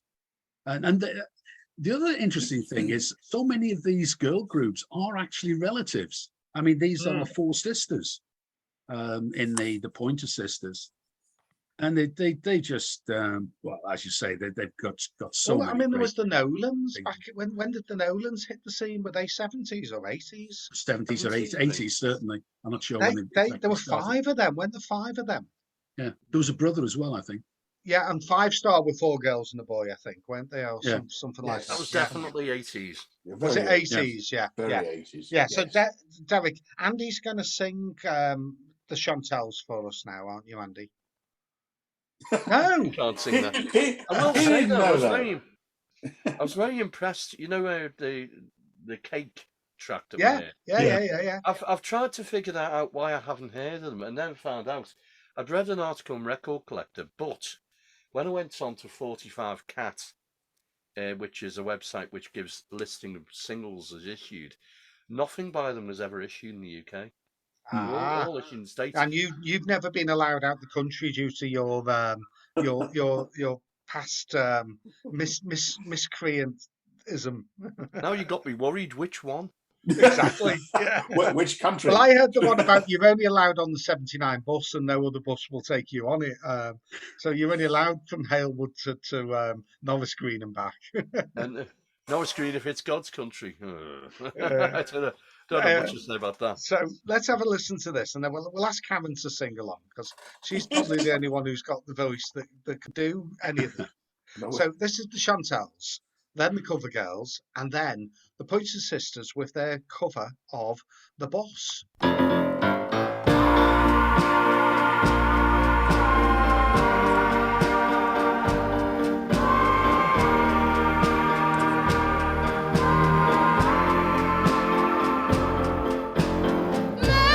Maybe if I pray every night, he'll come back to me.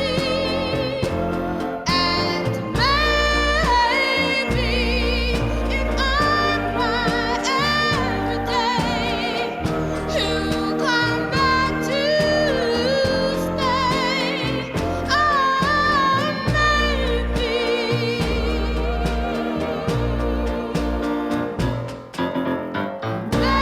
maybe if I hold your hand, you will understand. And maybe if I kiss your lips, I'll be at your command. Oh, maybe.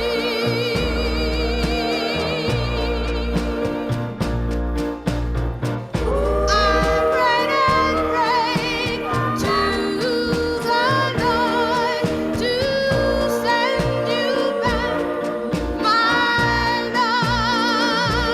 love, but instead you came to me only in my dreams. Maybe if I pray.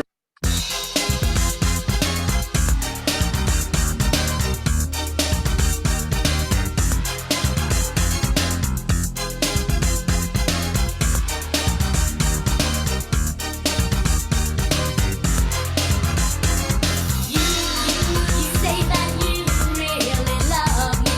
I'm always on your mind. And you say I should be your lover, and we should spend some time. But I'm not persuaded that we.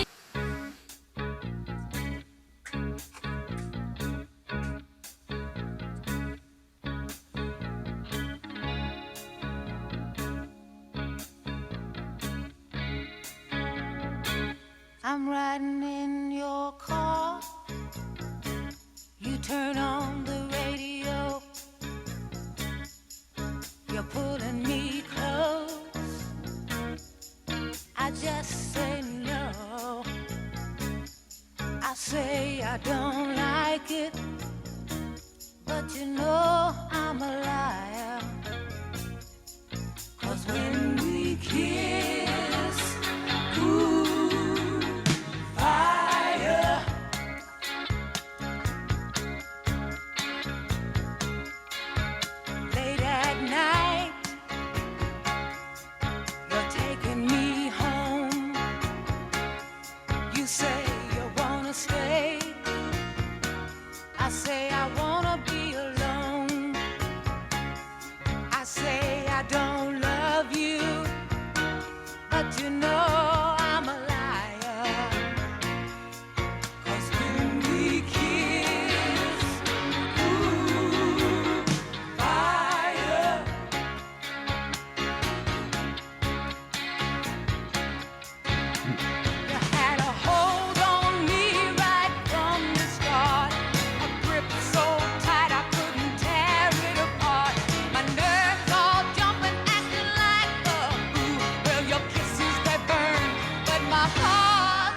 Romeo and Juliet,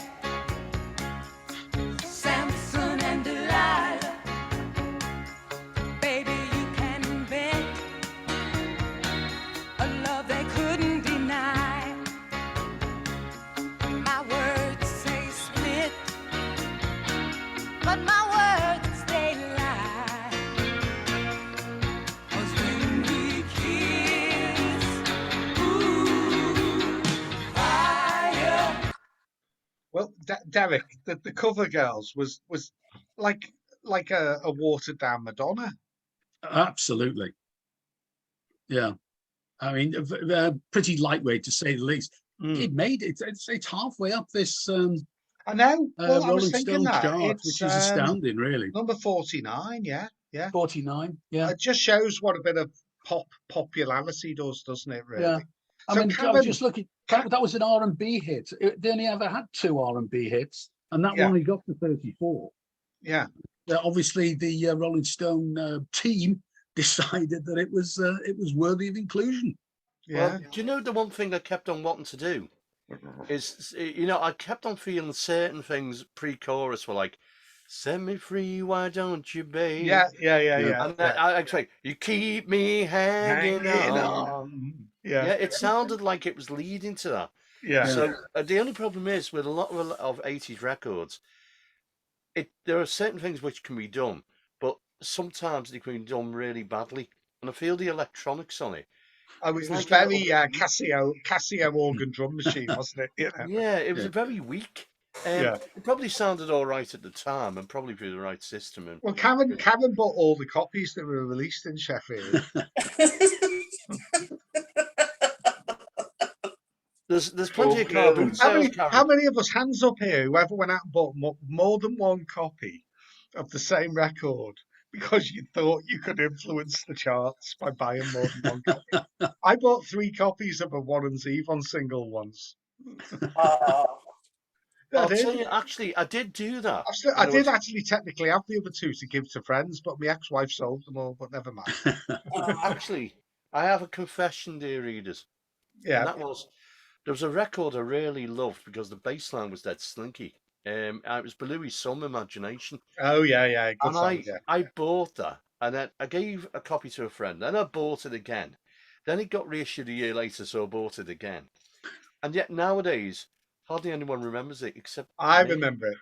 Good song. You know, because I love the line of she lost her virtue before she could write, which I thought was quite a clever line. I won't say what the follow-on line was.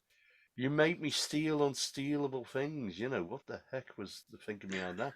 Yeah. But it was like a reason why I liked it is because principally it had the potential to be a really funk hit. It was. But It was pretty groovy, baby. It Yeah. was.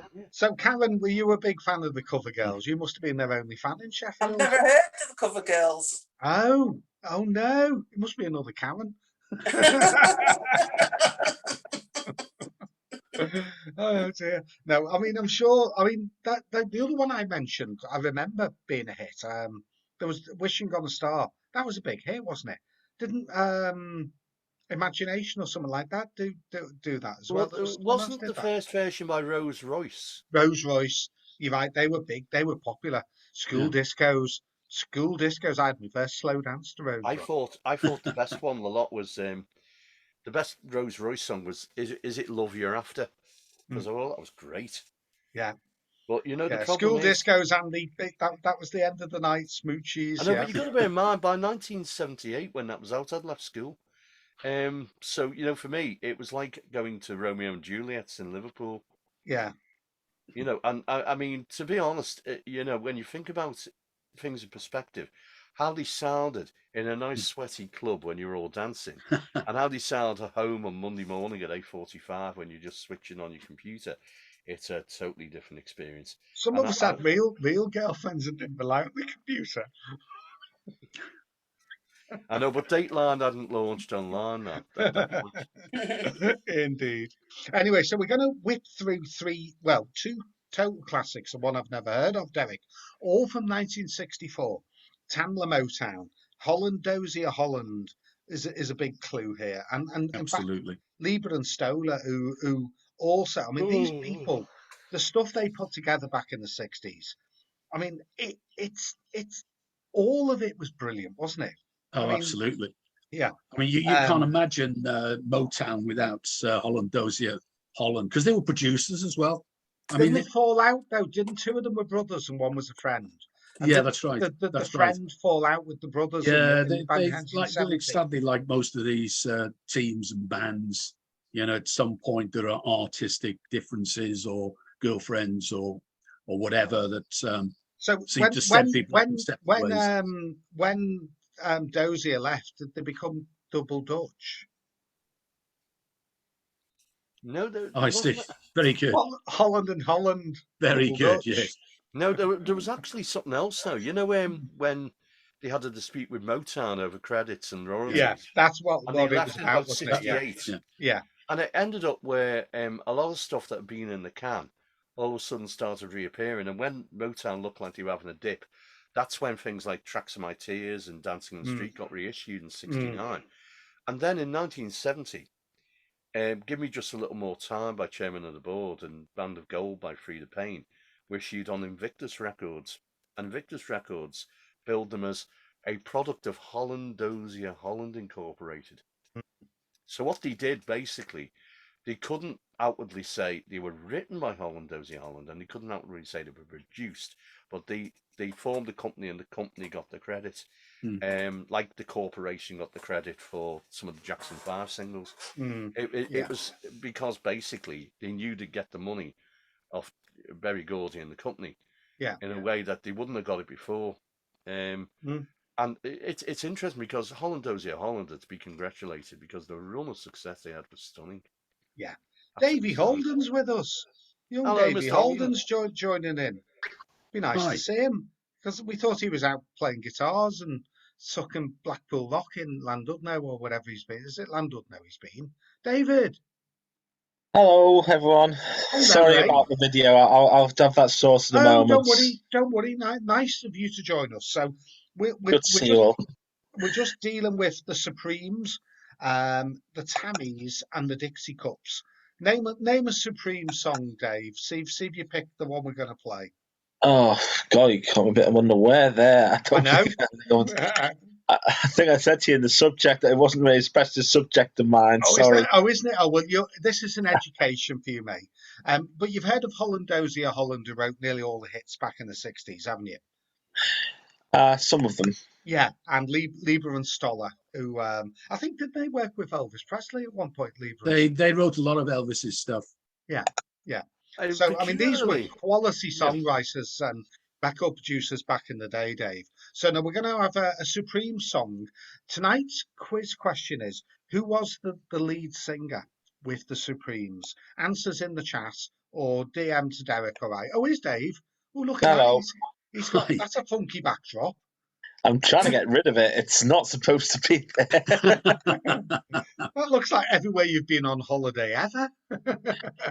Well, before 2020, yeah, I probably agree with you. I don't think I've been anywhere since then. It's been like that. So now we've got a Supremes classic. We're doing the 100 greatest, as voted by Billboard magazine, not by Derek.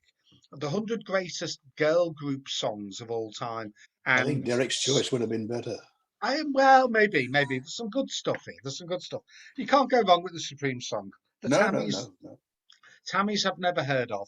Egyptian Shumbler. That was such a catchy title. What a great title for a song. Guaranteed to be a hit, wasn't it? That. I mean, I picked the Bangles' "Walk Like an Egyptian," but I mean, that's another story. And the Dixie Cups, "Chapel of Love." I mean, the Dixie Cups, Absolute classic. Go on, Derek. Tell us a bit about them. Well, the Supremes one's interesting. It's "Stop in the Name of Love," and that got to 38 on this particular chart. They say these three songs all from 64. What's really relevant about this, big hit on both sides of the pond, but it was the first release on the black Tamil Motown label in the UK. I mean, the Motown company was actually set up technically it was the Tamil label. It was set up in the January of 59. The Motown Corporation followed about a year later. So Motown basically has been going since the beginning of 1959. And it wasn't until 64 that they decided to combine the two biggest labels, Tamla and Motown, into the black label Tamla Motown. They released the stuff on in the UK. Prior to that, it was labels like Stateside, London American, Coral, I think. Oriole. Oriole, yeah, there was Oriole stuff as well. Because I've got an Oriole London American copy of the Contours Do You Love Me? Well, you all know.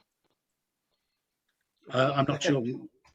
Well, yeah, the one I was looking at was on Stateside. But yeah, I mean, they had a range of half a dozen or so labels that the American Motown, because in America you got labels like Soul and Gordy. They had a whole range of labels that they used.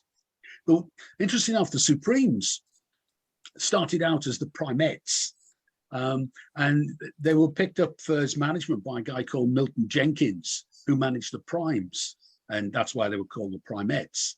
But the Primes were people like Eddie Kenrick and Paul Williams, who of course went on to become the Temptations. And it was Diana Ross was obviously lead singer for this particular song, and she moved on in 1970. And the Supremes went on, had some more hits. I mean, they had about 30 UK hits between 64 and 74. So to say they were successful is a bit of an understatement. Yeah. But Tammy's is good fun. I mean, Egyptian Shumba. Yeah, I mean, you've got to include a song like that just for the fact that it's called Egyptian Shumba. They had no hits whatsoever. Top 40 R&B UK, didn't manage to graze any charts. But this one, like so many others that didn't sell at the time, has become a Northern Soul classic. So if you do have a copy in your attic, it's probably well worth checking out the condition of it. But they're interested in the Tammys because they sort of came to fame on the back of, as it were, on the back of Luke Christie. They met Luke Christie in 61, and then a sort of year later, he was releasing a track called, I think, The Gypsy Cried.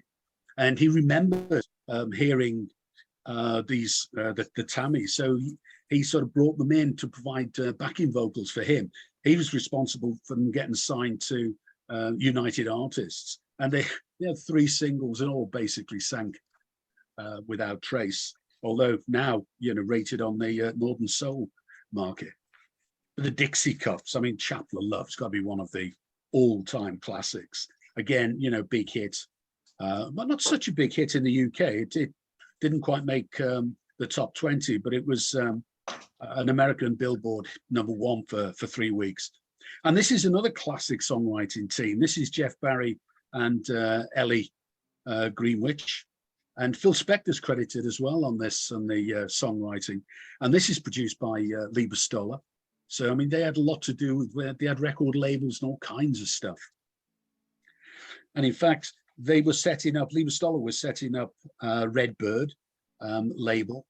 And the Dixie Cups joined that particular label. And that was actually, Chapel of Love was the first release on the Redbird label.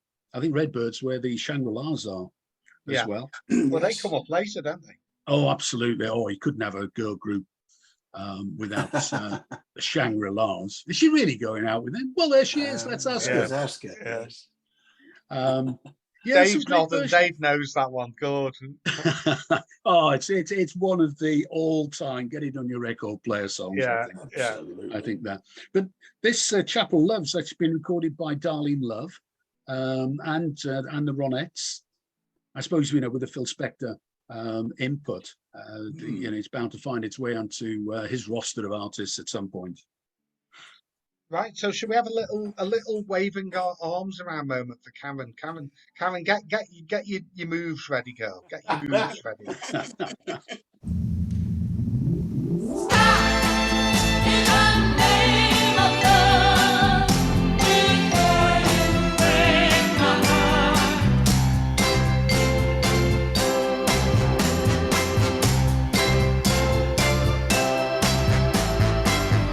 Baby, I'm aware of where you go. Each time you leave my door, I watch you walk down the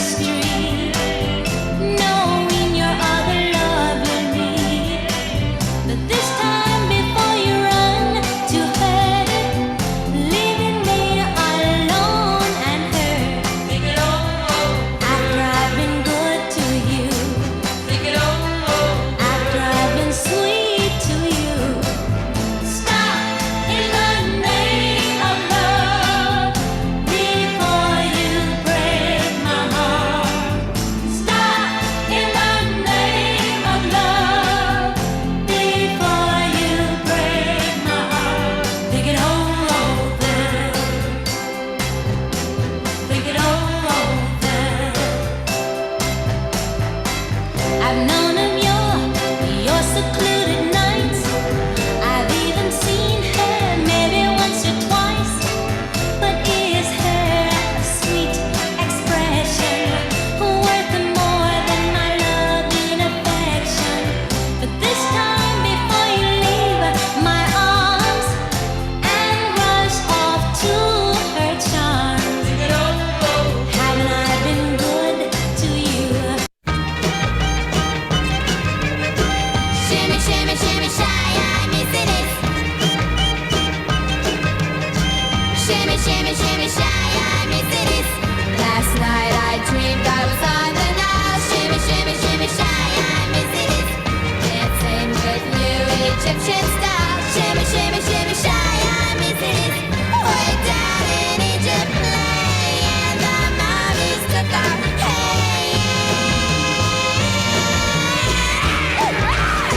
Egyptian shamba. Going to the chapel and we're gonna get married. Going to the chapel and we're gonna get married. Gee, I really love you and we're gonna get married. Going to the chapel of love. Spring is here, the sky is blue. Whoa, birds all sing as if they knew. Today's a day we'll say I do, and we'll never be lonely anymore. Because we're going to the chapel and we're gonna get married. Going to the chapel and we're gonna get married. Gee, I really love you and we're Isn't it funny the difference between the three songs in the same year? I mean, Yeah. Stop in the Name of Love sounds way streets ahead of the others in production and style and delivery, doesn't it? Chapel Yeah. of Love's really still a throwback to that innocent, everything's nice and do things properly, shall we say? And the other Yeah. one's just a made up mumble, surely. Yeah. Who A was great did, mumble, though. Mr. Sandman. Mr. Sandman. Who Yeah. did that? That was a girl group, wasn't it? Yeah, but that was in the Yeah. 50s, wasn't it, Yeah, Mr. Sandman? but Right. I'm trying to think who just Yeah, did a girl it was in group. the I 50s, can't Mr. remember who it Sandman. was. I shall look it up. Well, Karen, you must tell us what you think about some of these.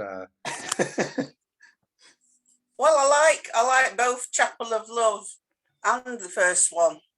I like Yeah. them both. Both really nice songs, I think. Yeah. Mr. Sandman was the Chordettes. It was That's it. written by Chet. That's it. Written by Yes. Chet Atkins, believe it or not. Yes. Yeah. Yes. Yeah. So Karen, were you singing along? Because Yeah.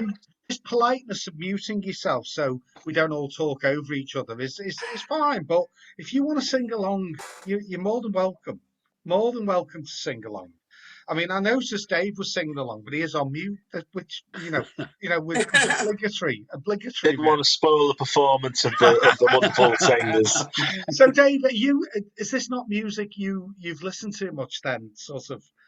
Well, I mean, to my confession, like going to the chapel, I have heard that song. It's just that I'd never really paid any attention to the group, just enjoyed the music. Yeah. And most female artists that I have listened to are either solo singers themselves or they are in a band, but not all the band members are women. So Yeah. We talked about that at the start, actually, Dave. Now that's very, very fair point, really.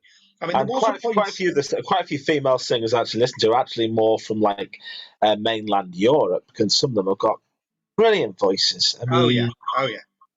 I mean, there's some which like they've got such a diverse range in their voice. They can go from like, folk to rock to operatic in some. It's just wonderful what some of them Yeah. achieve. Yeah. But I think the thing was back at this point in the 60s, what genuinely was called popular music was just that. It was aimed at being heard by as many people as possible. These days, unfortunately, it's music. Some music is manipulated to become popular, but it's not necessarily by the same mechanism of popular choice where everyone gets together and listens together and goes out and buys it. I mean, it's all what's it? This streaming business, Dave, that you'll be into. Have you Spotify and the like? You'll be familiar with. I don't use Spotify, Good man, but good man. I'm aware of it. Yeah. Yeah. But I mean, isn't it nice though? Just touching on current popularity. Kate Bush, Hounds of Love, #2 in the UK charts, is it? Oh, well deserved. Well deserved. Yeah. Did you know that, Paul B? I did know that. Yeah. Yeah. Some And I TV think- program called Stranger Things, which I thought was a road safety thing for the inventor. Yes.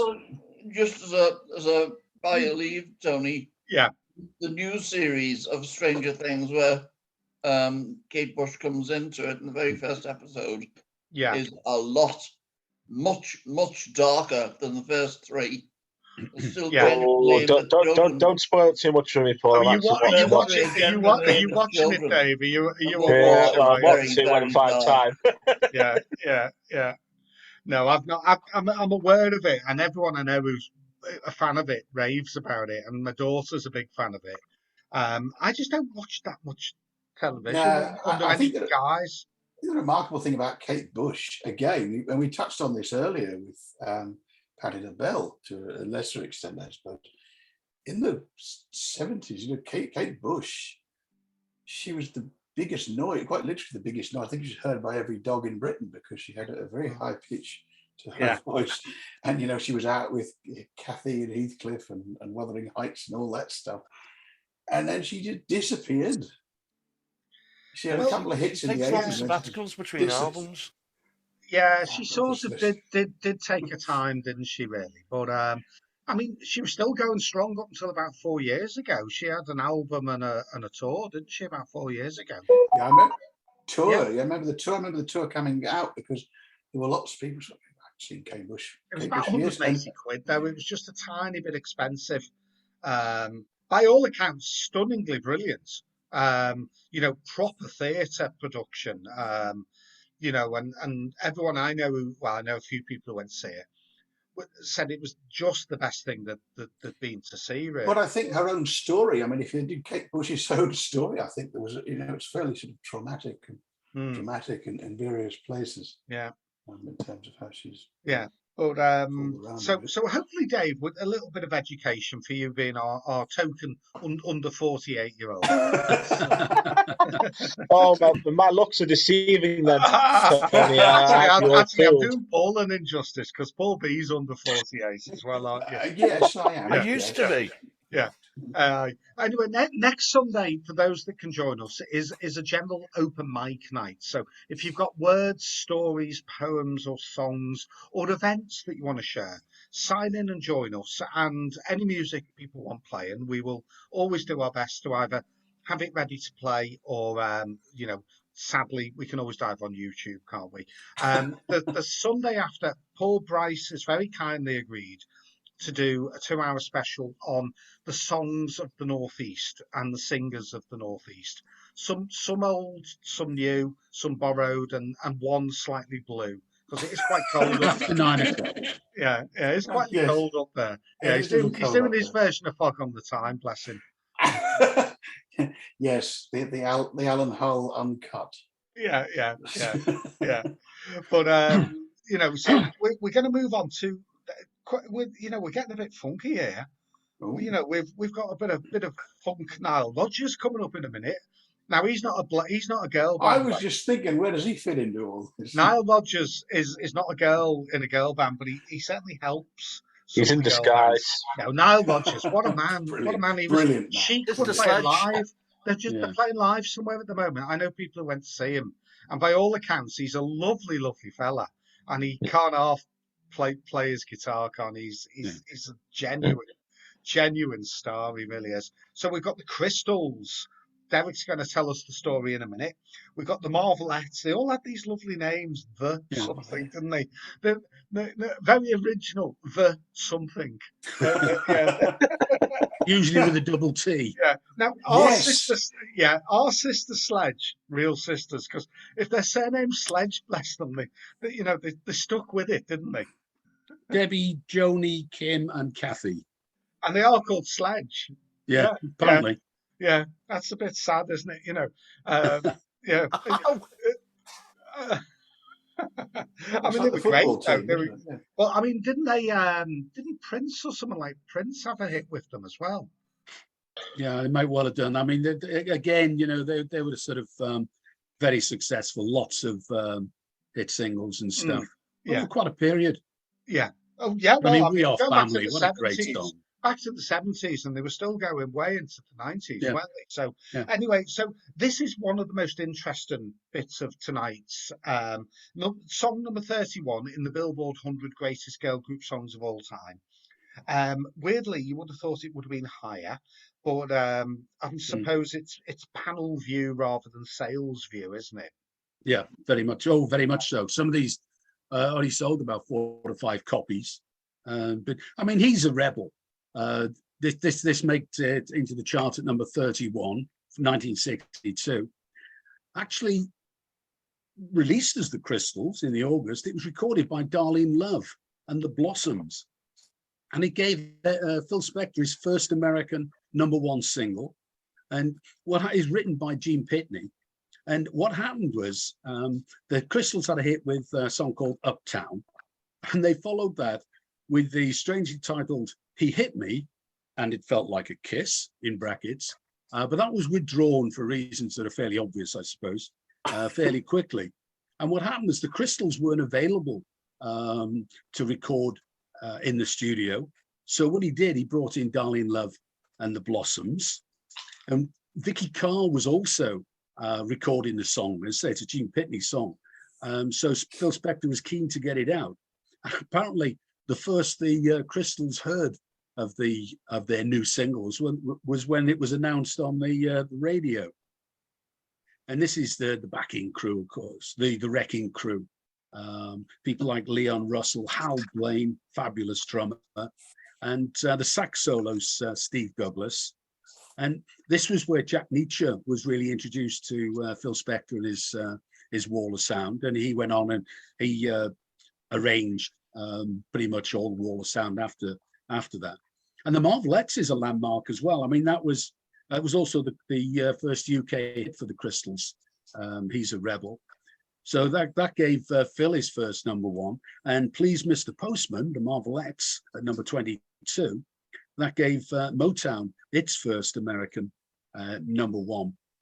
And that was released on Fontana in the UK. We were just saying about different labels that the Motown stuff was released on before the Black Tamla Motown label appeared in the mid-60s. And I always loved the name of the recording studio in Detroit for Motown, Hitsville, USA. I mean, what an aptly named studio. And Sister Sledge at number 20, We Are Family. I wondered which one you'd pick, or which one would have been picked. I mean, so you're picking. Yeah, I mean, they had 2 or 3, and with picking the list, I thought we'd just have one from. Oh, absolutely. I just wondered which one it would be, and I think you probably. Yeah, I think that's a great one. Excellent. We Are Family. And as Tony was saying, I mean, that was written and produced by Nile Rodgers and Bernard Edwards from Chic. So they had quite a and Chic are the most sampled band in popular music. They've had more people lift directly either some of their music or the essence of their music than anyone else. So they must have been doing something right back in the day, mustn't they? Absolutely. Yeah. Absolutely. But no, We Are Family. It's a lovely song, We Are Family. I think it's great, and they really are. Yes, exactly. That's why it's so appropriate. Was it on Was it re-released? I can't remember. I think I it's been bought the very- re-released a couple The of very times. first, now that's what I'll call music. Hmm. And I have a vague recollection it was on that. Yeah, it could I mean, well be Andy 79. might know. Andy might know because he's of an age. He's of an age. But let's have a listen to these three absolute gems. On a day like today, we pass the time away. Oops, that's That's a new version. that's a missave, Yes, isn't it? yes, it's fun factory.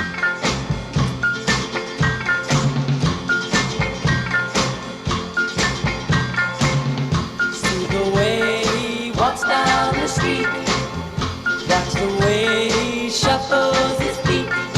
My oh, his head up high when he goes walking by. He's my guy. When he holds my hand, I'm so proud. 'Cause he's not just one of the crowd. My baby always the one to try the thing they've never done. And just because of that, they say, hey, he's a rebel and he'll never ever be any good. He's a rebel 'cause he never ever does what he should. But just because he doesn't do what everybody else does, oh, that's no reason why I can't give him all my love. He is always good to me, always treats me tenderly. 'Cause he's my rebel, no, no, no. He's my rebel, no, no, no, to me.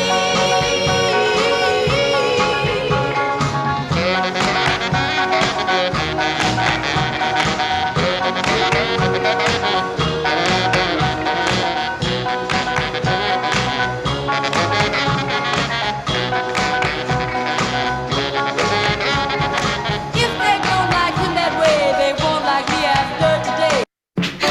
Oh yes, wait a minute, Mr. Postman. Wait, hey, hey, hey, Mr. Postman. Whoa, yeah. Please, please, Mr. Postman. Whoa, yeah. There must be some word today from my boyfriend who's so far away. Please, Mr. Postman, look and see. Is there a letter for me?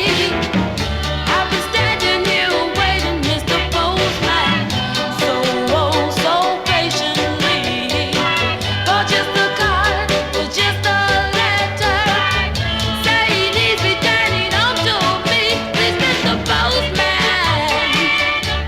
Oh, yeah. Please, please, Mr. Postman.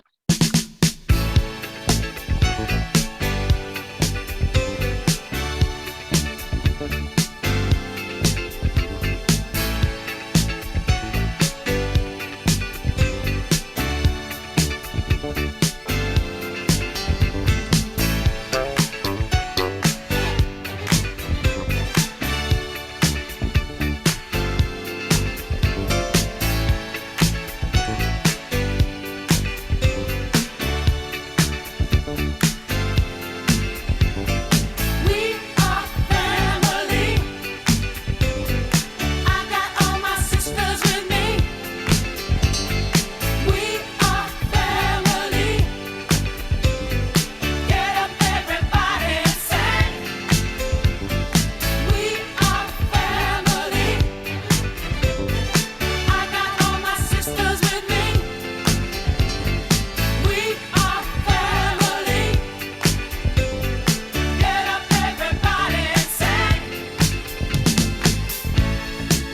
Everyone can see we're together as we walk on by,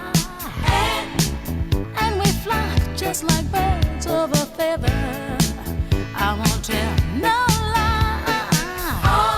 All of the people around us, they say, can they be that close? Just let me state for the record, we're giving love in a family dose. We are family. I got all my sisters with me.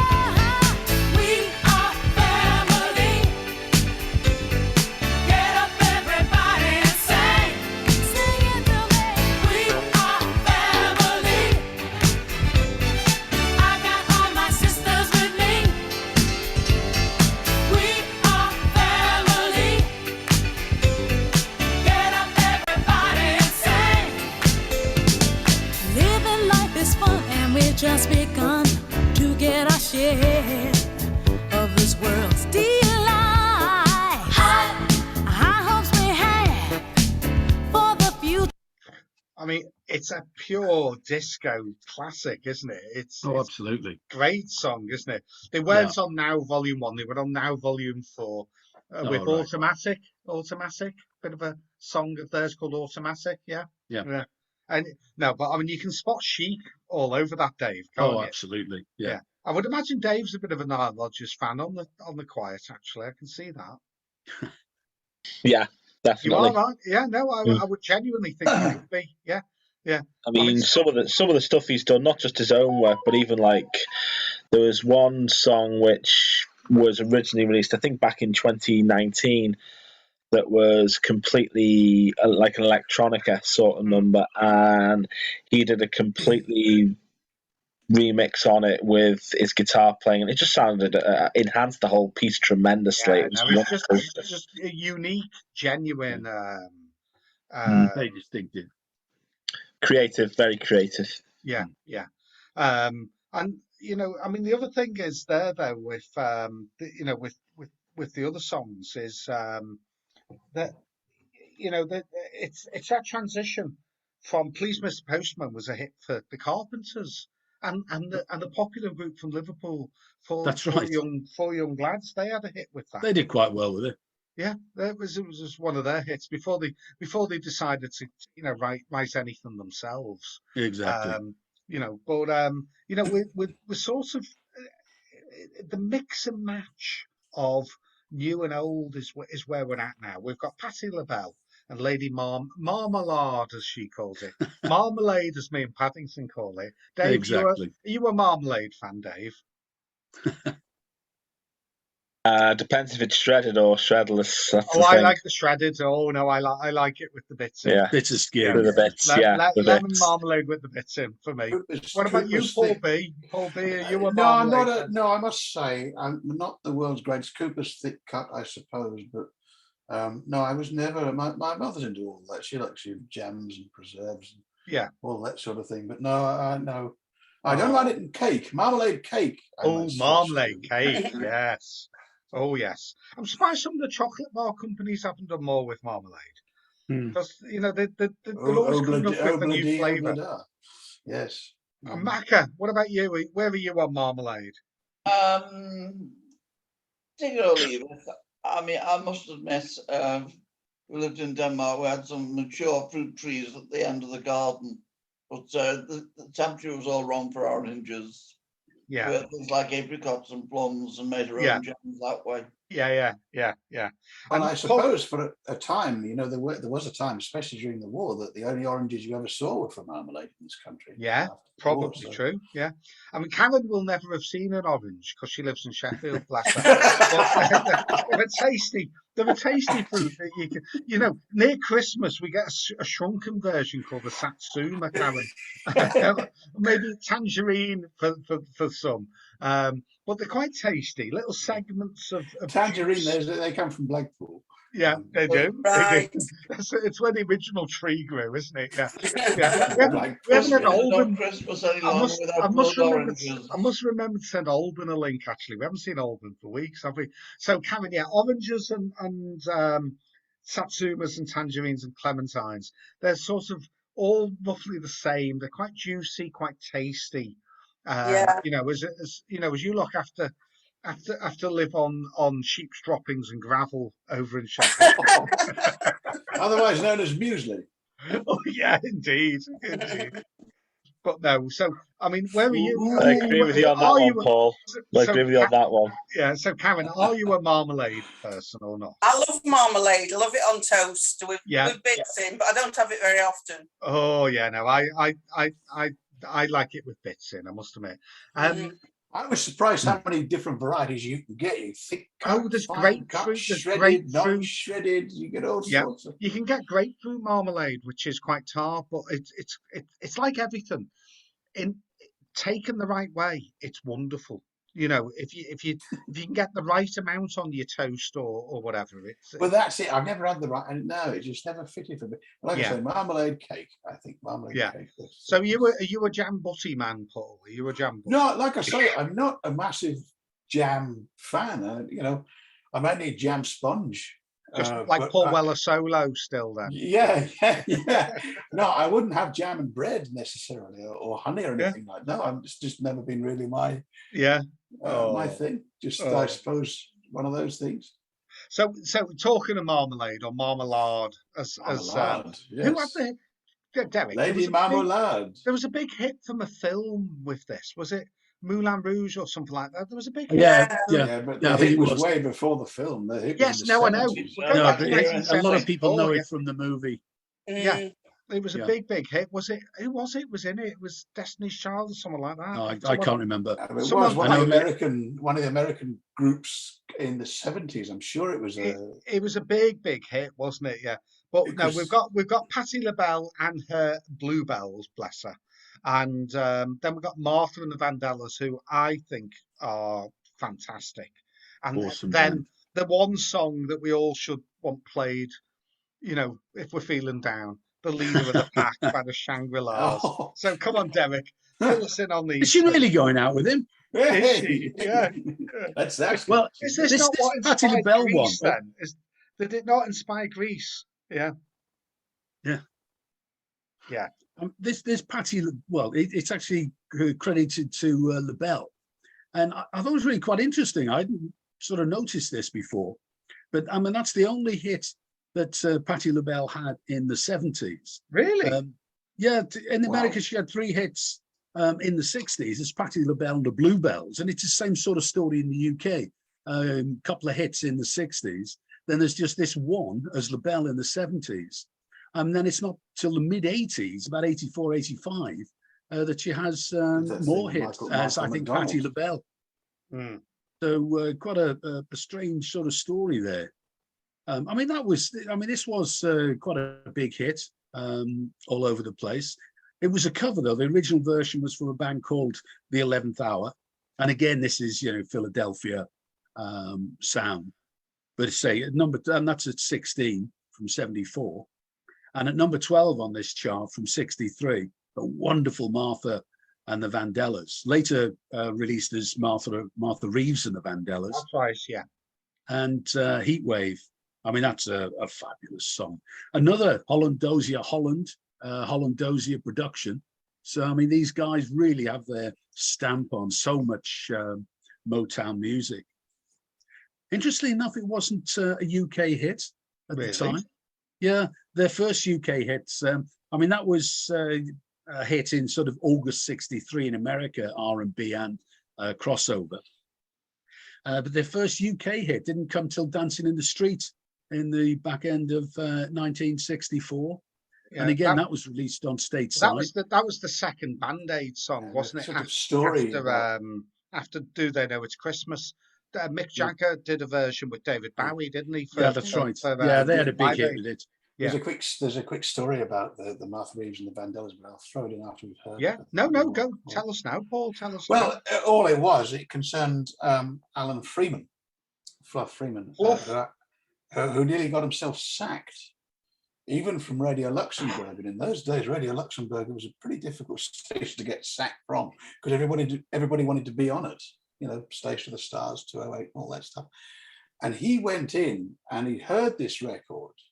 I mean, he hadn't been in the UK all that long, come over from Australia on a chance and got over here. And he went into the program directors, as they were in those days, and said, look, this record's a knockout. It's a big hit. And he just about blew his career. He didn't care that the signal was so appalling in most of the UK as it was. He said, I'm going to play this on my show every night for 3 weeks. And Sounds like Kenny Everett with Bohemian Rhapsody. yeah, back in and 1975 or 6 or Strawberry whatever. Field, all that stuff. Yeah. So he did that, and it was later. I think there was some credit given to him for getting it to the top of the pops because that's all that. That's how far So we're all going to have to sing "Leader of the Pack" at the start, whether you like it or not. David, get Who's yourself doing the on music. motorbike noises? Yeah. Oh, absolutely. We need all that. We Yeah, need we all definitely that. need all that. Yeah. But first, let's have a bit of Marmalade. It is soul.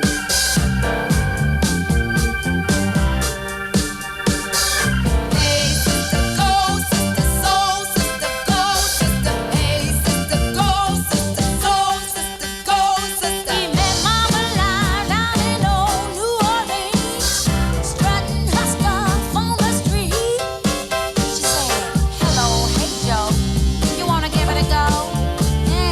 Gitty, gitty, ya ya, da da. Gitty, gitty, ya ya, here. Mocha chocolate, yeah, yeah. Your lady mama lie. Voulez-vous coucher avec moi ce soir? Voulez-vous coucher avec moi? Saying her pool on what she crashing does. The boy drank all that snack on your wine. On the black satin sheets where he started to freeze. Gitty, gitty, ya ya, da da. Gitty, gitty, ya ya, here. Mocha chocolate, yeah, yeah. Free your lady mama lie. Voulez-vous coucher avec moi ce soir? Voulez-vous coucher avec moi?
Nowhere to run to, baby. Nowhere to hide. Got nowhere to run to, baby. Nowhere to hide. Is she really going out with him? Oh, Gee, it must be great riding with him. Is he picking you up after school today? By the way, where'd you meet him? I met him at the candy store. He turned around and smiled at me. You get the picture? Yes, we see. That's when I fell for the leader of the pack. My folks were always putting him down. Down, down. They said he came from the wrong side of town. What you mean when you say that he came from the wrong side of town? They told me he was bad, but I knew he was sad. That's why I fell for the leader of the pack. One day my dad said, find someone new. I had to tell my Jim you with. What you mean when you say that you better go find somebody new? He stood there and asked me why, but all I could do was cry. I'm sorry I hurt you, leader of the pack. He's sort of small and kissed me goodbye. The tears were beginning to show. As he drove away on that rainy night, I begged him to go slow. Whether he heard, I'll never know. Look out, look out, look out, look out! I felt so helpless, what could I do? Remembering all the things we've been through. In school they all stop and stare. I can't have her tears, but I don't care. I'll never forget him, the leader of the pack.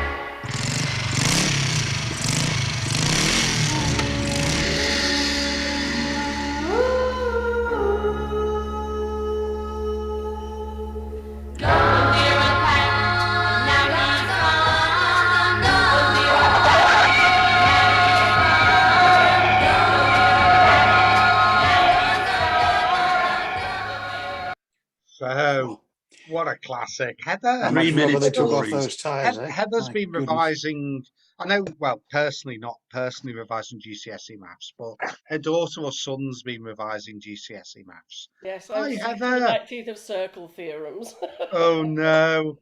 Oh. I did A-level maths, and my Oh. mind still shakes. My mind. Yeah, I still did shakes. A-level maths and I cringeworthy. teach maths, but there's only so much circle theorem you can take. Oh, well, thank you for popping in to say hello.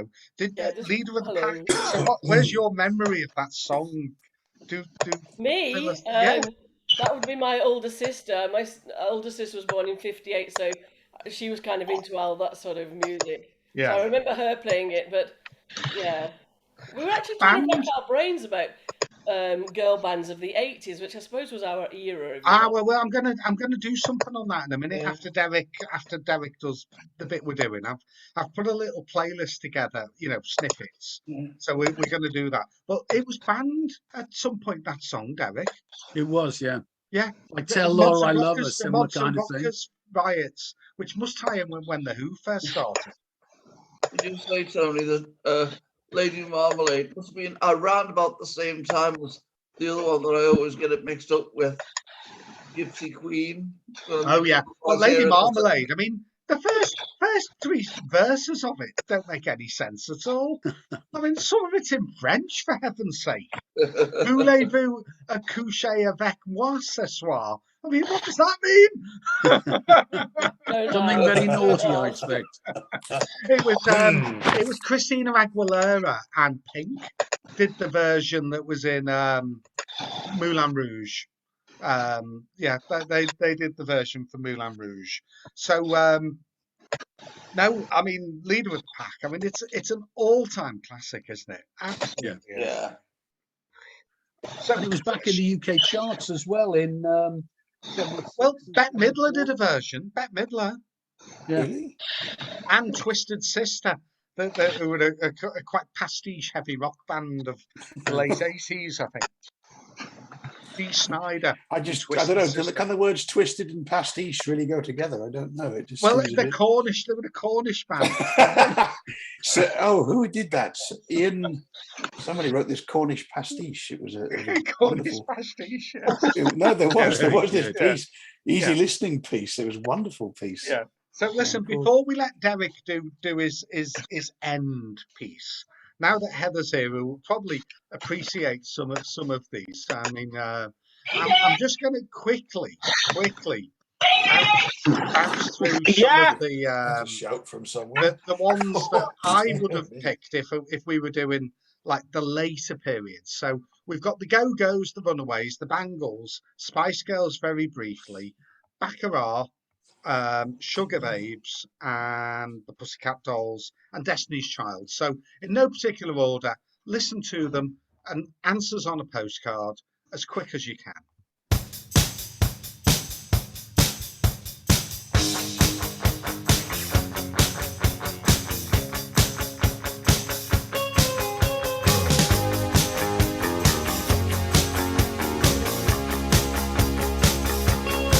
Can you hear them? They talk about us, telling lies. Well, that's no surprise. Can you see them? See right through them.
close your eyes.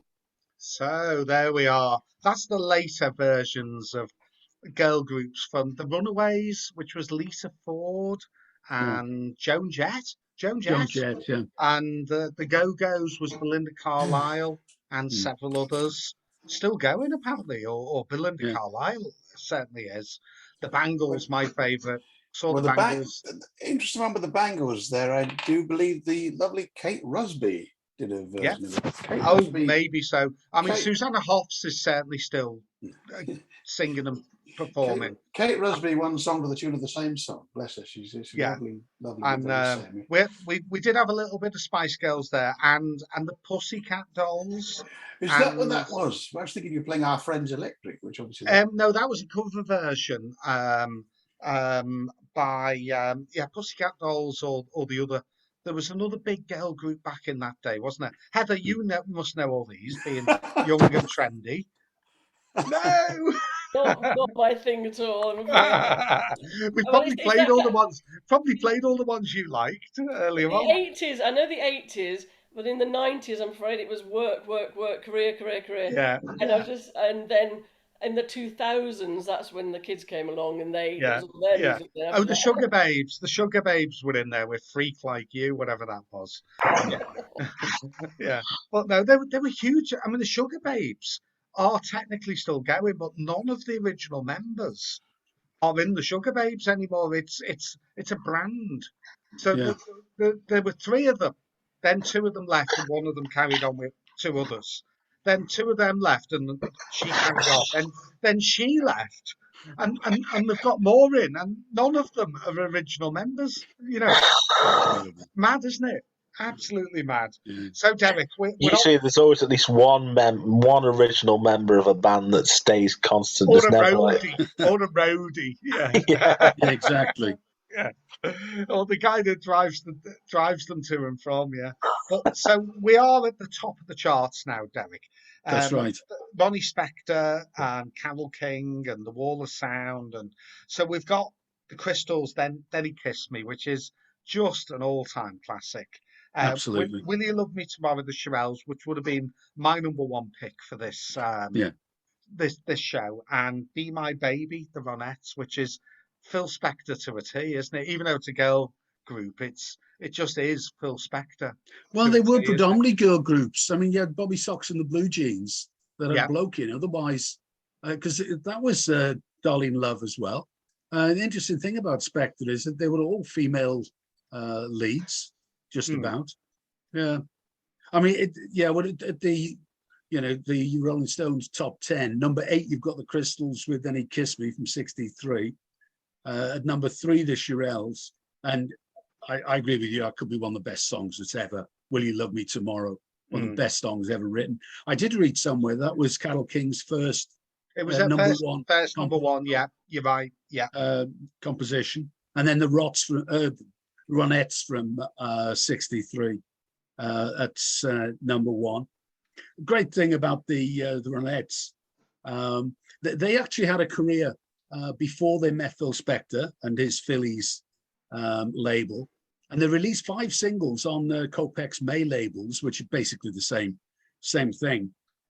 But in '61 and '62, they were calling themselves Ronnie and the Relatives, because it actually was, of course, Veronica Bennett, Estelle Bennett, and 2 sisters, and Nedra Talley, a cousin. So I guess if they'd been a British band, they might have called themselves Ronnie and the Rellies.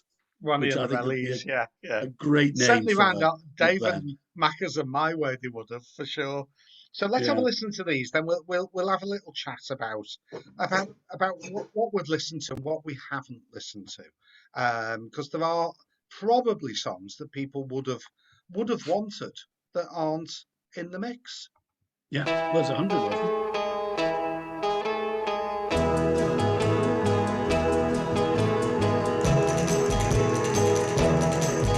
Well, he walked up to me and he asked me if I wanted to dance. He looked kinda nice and so I said I might take a chance. When he danced he held me tight, and when he walked me home at night,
class. Absolutely wonderful, that. Just Yeah. before we go on anywhere, you just say that introduction Yeah, almost had me going into something else. yeah. Well, it's very likely to attack the dump. Ragdoll. Yeah, Oh, yeah, yes. yeah. But Yes. absolutely brilliant. I mean, the Yes. Chevelles, Will You Love Me Tomorrow? I mean, I would probably personally put that just above the Ronettes. But Dave, being the baby of the group, I mean, surely you must have liked all three of them. Oh yeah, that last one especially was Yeah. absolutely wonderful. Brilliant. Phil Spector production. I mean, he was an innovator, wasn't he? I I mean, mean, Yeah. sometimes the production is just as much as a key part of the whole yeah, thing as no, the vocal Yeah. delivery. most certainly is. Yeah, yeah, I mean, I know it's not an all girls group, but like some of the songs, like I used to listen to as a kid by the Eurythmics, Annie Lennox's lyrics oh just yeah, Dave yeah, sounded Stewart, yeah, amazing. yes. yeah, yeah, Yeah. yeah. I mean, oh no, I mean Annie Lennox, the Eurythmics, and oh well, she did something else, didn't she? What else was? She did all sorts. She's doing a Loads solo. of things, She's yeah. still Yeah, solo touring. yeah. Because I She mean, did it was Dave Stewart who stood there and strummed the guitar and produced it. He play the didn't do much. He saxophone and did sort all of didn't, sorts. in a way though. He didn't do much else. She did all the singing. He didn't. I don't Yeah. think he He sang came from anything. Sunderland, Dave Stewart. Did he? Yeah. I Did. mean, he's Did. a real like Jeff Lynne. I mean, he's brilliant at being able to produce and write and melodies and all that. But Jeff Lynne And, can sing. I don't think Dave Stewart ever sang, did he? no, he didn't. Annie Lennox did a tremendous album of Christmas songs, Mm. carols, if you like. I think a lot of them were.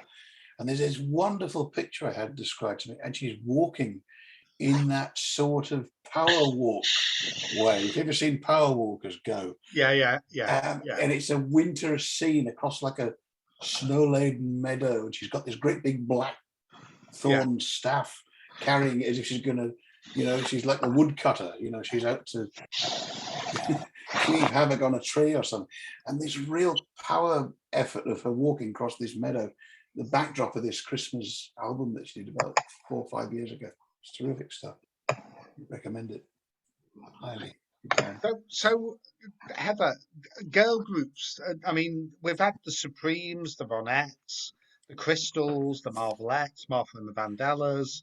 Who would have you have? Well, Who would it's you funny have been listening to all picking? those older ones. They kind of, I know this is a bit trite, but they kind of remind me of weddings, family weddings, because that's when you'd hear all You're those going to songs say and Frida Payne and Band of Gold now, aren't you? But that was a solo singer.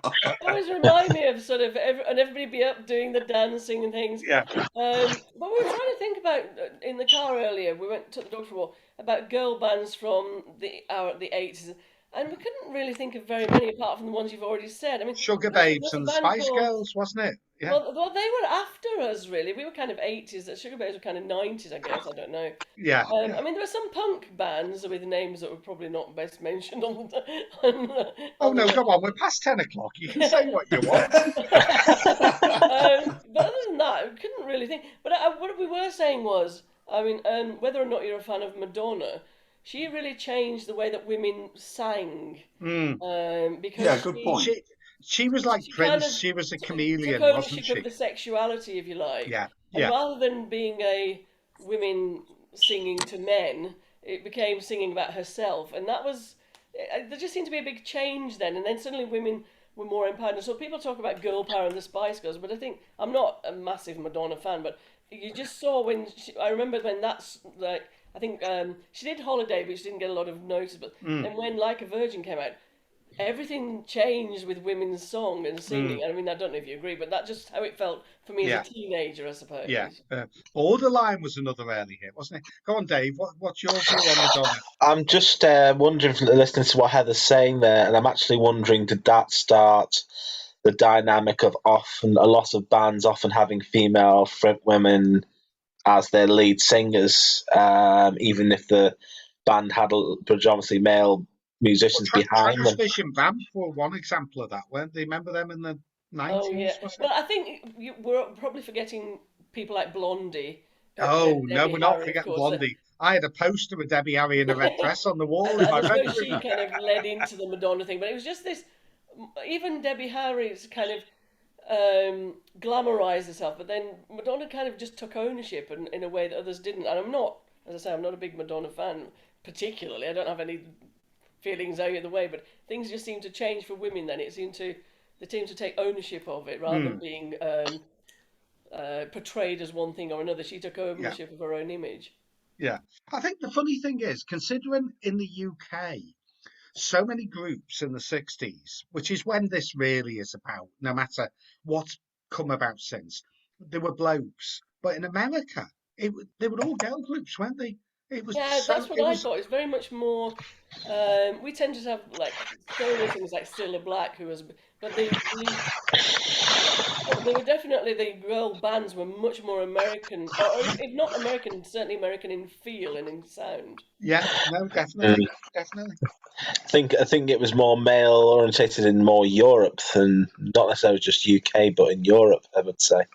Yeah. No, Or maybe in America it was more the instrumentalists tended to be male.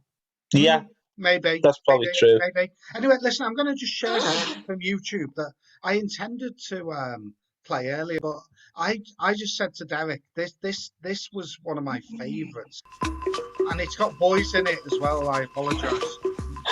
Oh, it is, isn't it?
I just remember that. I think that was Bananarama's first outing. Yes, with That's the a blast from the past, specials. Was wasn't that it? it special? was brilliant. Yeah, it's great, isn't it? Yeah. I mean, talk about making a video on the cheap, walking in the in the underground of some tube station, probably, Which wasn't one it? of them went to form Shakespeare's sister? That's right. Yeah, you're right. We were Was it just Siobhan? I can't remember which one what it was. Siobhan Fahy. Yeah, yeah. Yeah, the other two are still going as Bananarama. Ever seriously, they a lot of these 80s bands like Kim Wilde and people like that, and Adam and the Ants. They're all reforming because there's a huge market for them Well, being my themselves. daughter, this is a bit off subject, but my daughter went to see Lloyd Cole. I 'Cause love I Lloyd went to see Cole. Lloyd Oh, Cole in wow. 1986. Rattlesnake's one of my favourite albums, and the Well, one I after went it. to see him in 1986, Yeah, and so she did went to I. see him this year, and it's Yeah, like that's bizarre, really, to think that yeah, I remember being her age seeing him, and yeah. in fact younger, and she's gone to see. And she said I couldn't believe how packed it was, and not just. She said I expected everybody to be my age, but she said it was packed. So they have such a real audience still. Yeah, no, Lloyd Cole and the Commotions. I mean, they were the ultimate student bedsit band, weren't they? Yeah, Really, definitely. them and the Cure, them and the Cure. Yeah. And the Oh, Smiths. Oh, yeah. Robert No. Yeah. Smith. Yeah. Less said about one of Yes, them I than know, the but others. Yeah. they were there about the Oh no, same they were time. great at the time, but I mean, one of them's gone on to be a bit of an outspoken political agitant. Yeah, and the other one plays guitar rather well. My daughter saw him as well. In fact, Tony Barker. the other two joined. Oh, a girl band that I was a fan of. They actually joined another band. The other two. Wasn't Katrina and the Waves? It was someone like that. Voice of the Beehive. They joined Voice of the Beehive. That were two American singers, and it was the bass player and drummer from the Smiths that joined Voice of the Beehive. Yeah, and they were good. Voice of the Beehive. Dave won't remember them. He's too young. Oh my. Honestly, if I had £1,000 every single time you said that tonight, Tony, I'd be a millionaire. You'd be a rich man. Indeed, You would indeed. be Yeah. a rich Do man. you remember Voice of the Beehive then, Dave? Yeah. Yeah, the ring name was relevant as well. Yeah, yeah. But I mean, it's good that I mean, girl groups have been so successful. You just hope some of them got the money, because that's the worry in all of this, is that they did all the work, looking good, sounding good, and putting themselves in front of audiences, and someone sat in the back room is the one counting all the money that was made. The But thing that I always wonder about is because a lot of the very early girl groups were based on image, image, image, yeah. whereas the Rolling Stones can keep going no matter what they look like. Mm. Is the pressure for these women to stay looking a certain way, That's and a that's fair maybe point. why their Yeah. popularity falls off or Does it's it gone away does it from them? also strive a bit of competitiveness within the band itself? Mm. I wonder. It's like the looks as well as the talent make. Do other people try to say, "Oh, you don't need the others. You can do it all on your own," and then it causes the division within the group. Mm. Well, I think that will have certainly happened in the Sugar Babes, didn't it, by the sound of things? But just very quickly, anyone who's still watching on Facebook, thank you for putting up with us for a couple of hours and a bit more.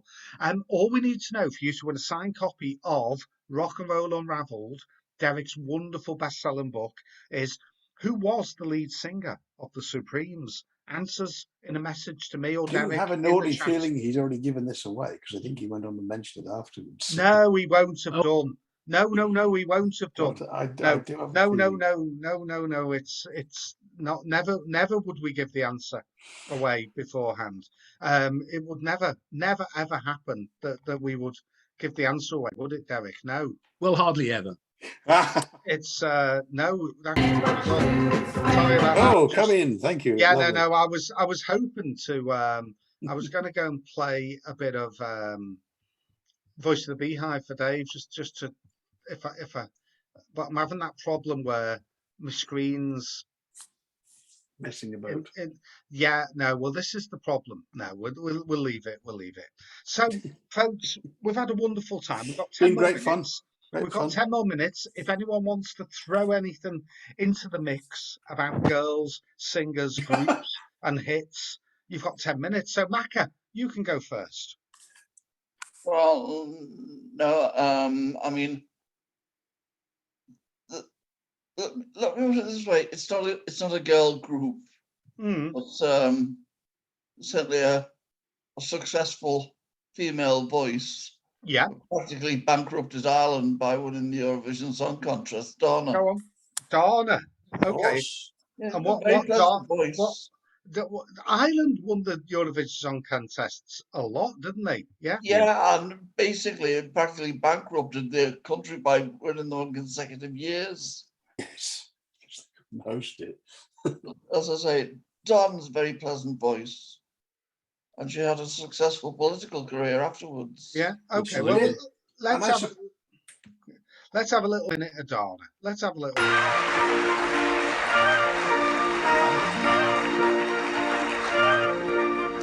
Snowdrops and daffodils, butterflies and bees, sailboats and fishermen, things of the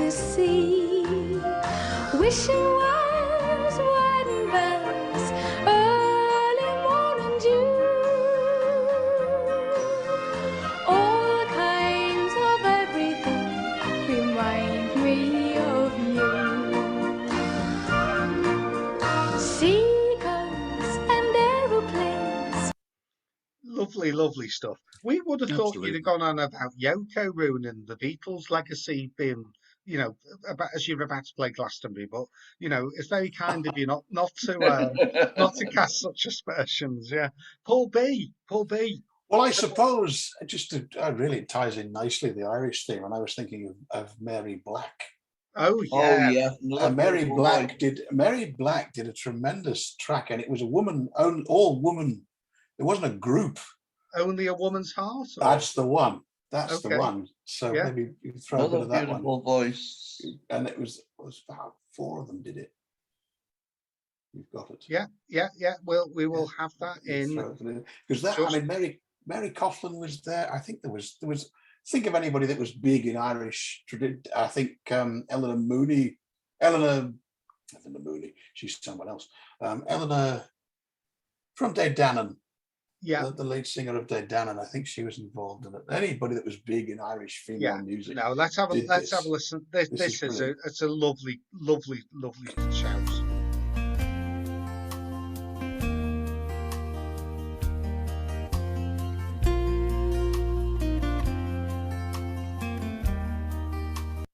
Oh, sorry. My heart is low.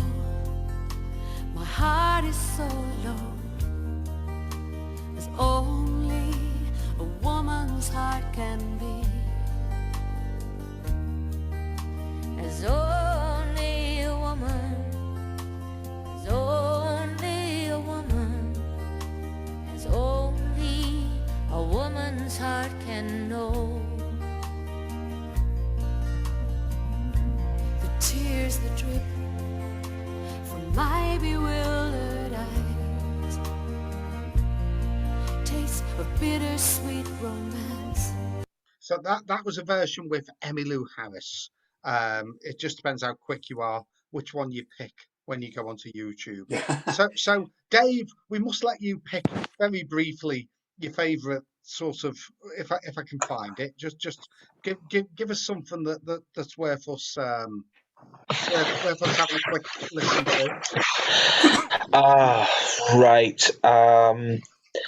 It's a live performance of the project is done by a Dutch composer called Arjen, and it features the song's called Valley of the Queens. Valley live. of the Queens. Okay. Let's see. It features 3 singers. I might be mispronouncing their names.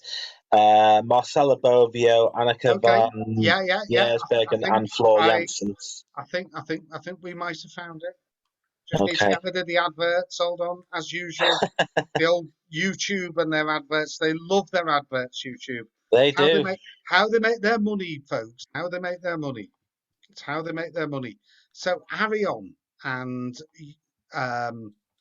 Valley of the Queens. Let's have a listen.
That's a Hey, great that shout. was What a very great good, That's shout. really Dave. good. That was lovely. That's a Very good, great Dave. shout, that. Very good shout. Well Heather, done. you've got the last pick. Oh no, oh no. Well, I suppose I'd have to say the Mollies, which it's Oh, not a okay. wholly girl band. It's fronted by two because Yeah. we sing quite a few of their songs when we're singing things, really. So, Okay. And um, which song would you oh well, we usually sing "On We Go," so you could on always we do that. go? That's you probably hear the better version now. You've heard their version, and then I was thinking about the Cause from Ireland, of Oh, course. yeah. Funny. I was thinking Yeah, but exactly that. Yeah. it'd have to be they're fronted by two women, so that could Yeah. slide that one in there. We'll just get rid of the adverts. Once the adverts are gone, we love our They're an adverts. American ant band with Spanish influence. It's a Irish and Spanish influence together. It's quite an amazing. Yeah. Yeah. But No, but like you, I'd have happily picked the Cause. I mean, was it yeah, four sisters and one little brother, Paul? yeah. Bless him. Yeah. But I mean, the girl, she can't play the drums. The girl in the Cause, Oh, you know. yes. Yeah. I mean, Ronnie Wood Well, played with them that's live, and they were fabulous. Yeah. well, the nice thing is they do that nice blend of traditional with modern, Yeah. Yes. and Yeah. it just Yeah. seems to Toss the work. feathers. Toss the Oh, feathers. Yeah. my word, yes. Yeah. Brilliant Anyway, stuff. let's have a listen to Well, this. thanks Thank for you, coming Heather. here. We're going to do a love song for you now. Really is a love song. It's a love song about an old woman and an old man.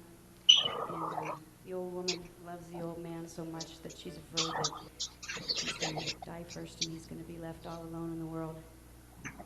So she takes him out to a bar, gets him drunk, and drowns him in the river on the way home. Love.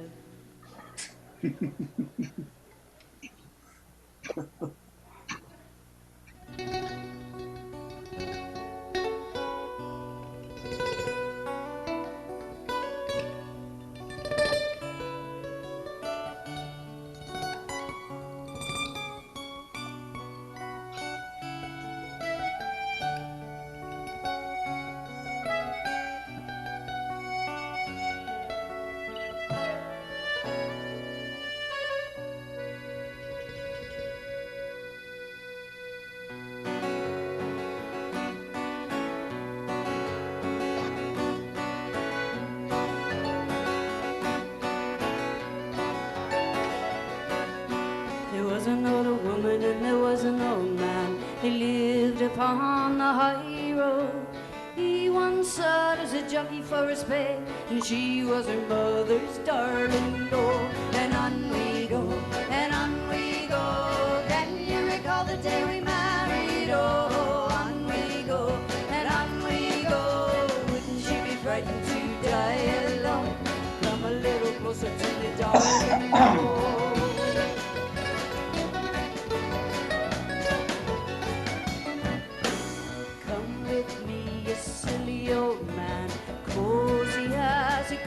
Show. I've never seen anyone sour as you, at least not after breakfast. Oh, she grabbed the old man by the hand. She let him cross on moonlit night. She took him to the public house and filled him full of whiskey. Oh, and on we go, and on we go. Can you recall the day we married? Oh, on we go, and on we go. Wouldn't she be frightened to die alone? Come a little closer to me, darling. Oh, what a classic to end with. That's It's a bit fabulous, of isn't it? an Very unfortunate much. recording that, but the mixture of the Spanish and the Irish is done so well Yeah, together. no, Beautifully. we got it. Yeah, there's certainly a problem when you dive on YouTube quickly. You don't Yeah, quite know of course. which version you're getting. But no, that was a good pick. That was a good pick. Anyway, listen, I'm going to stop us recording because it's past your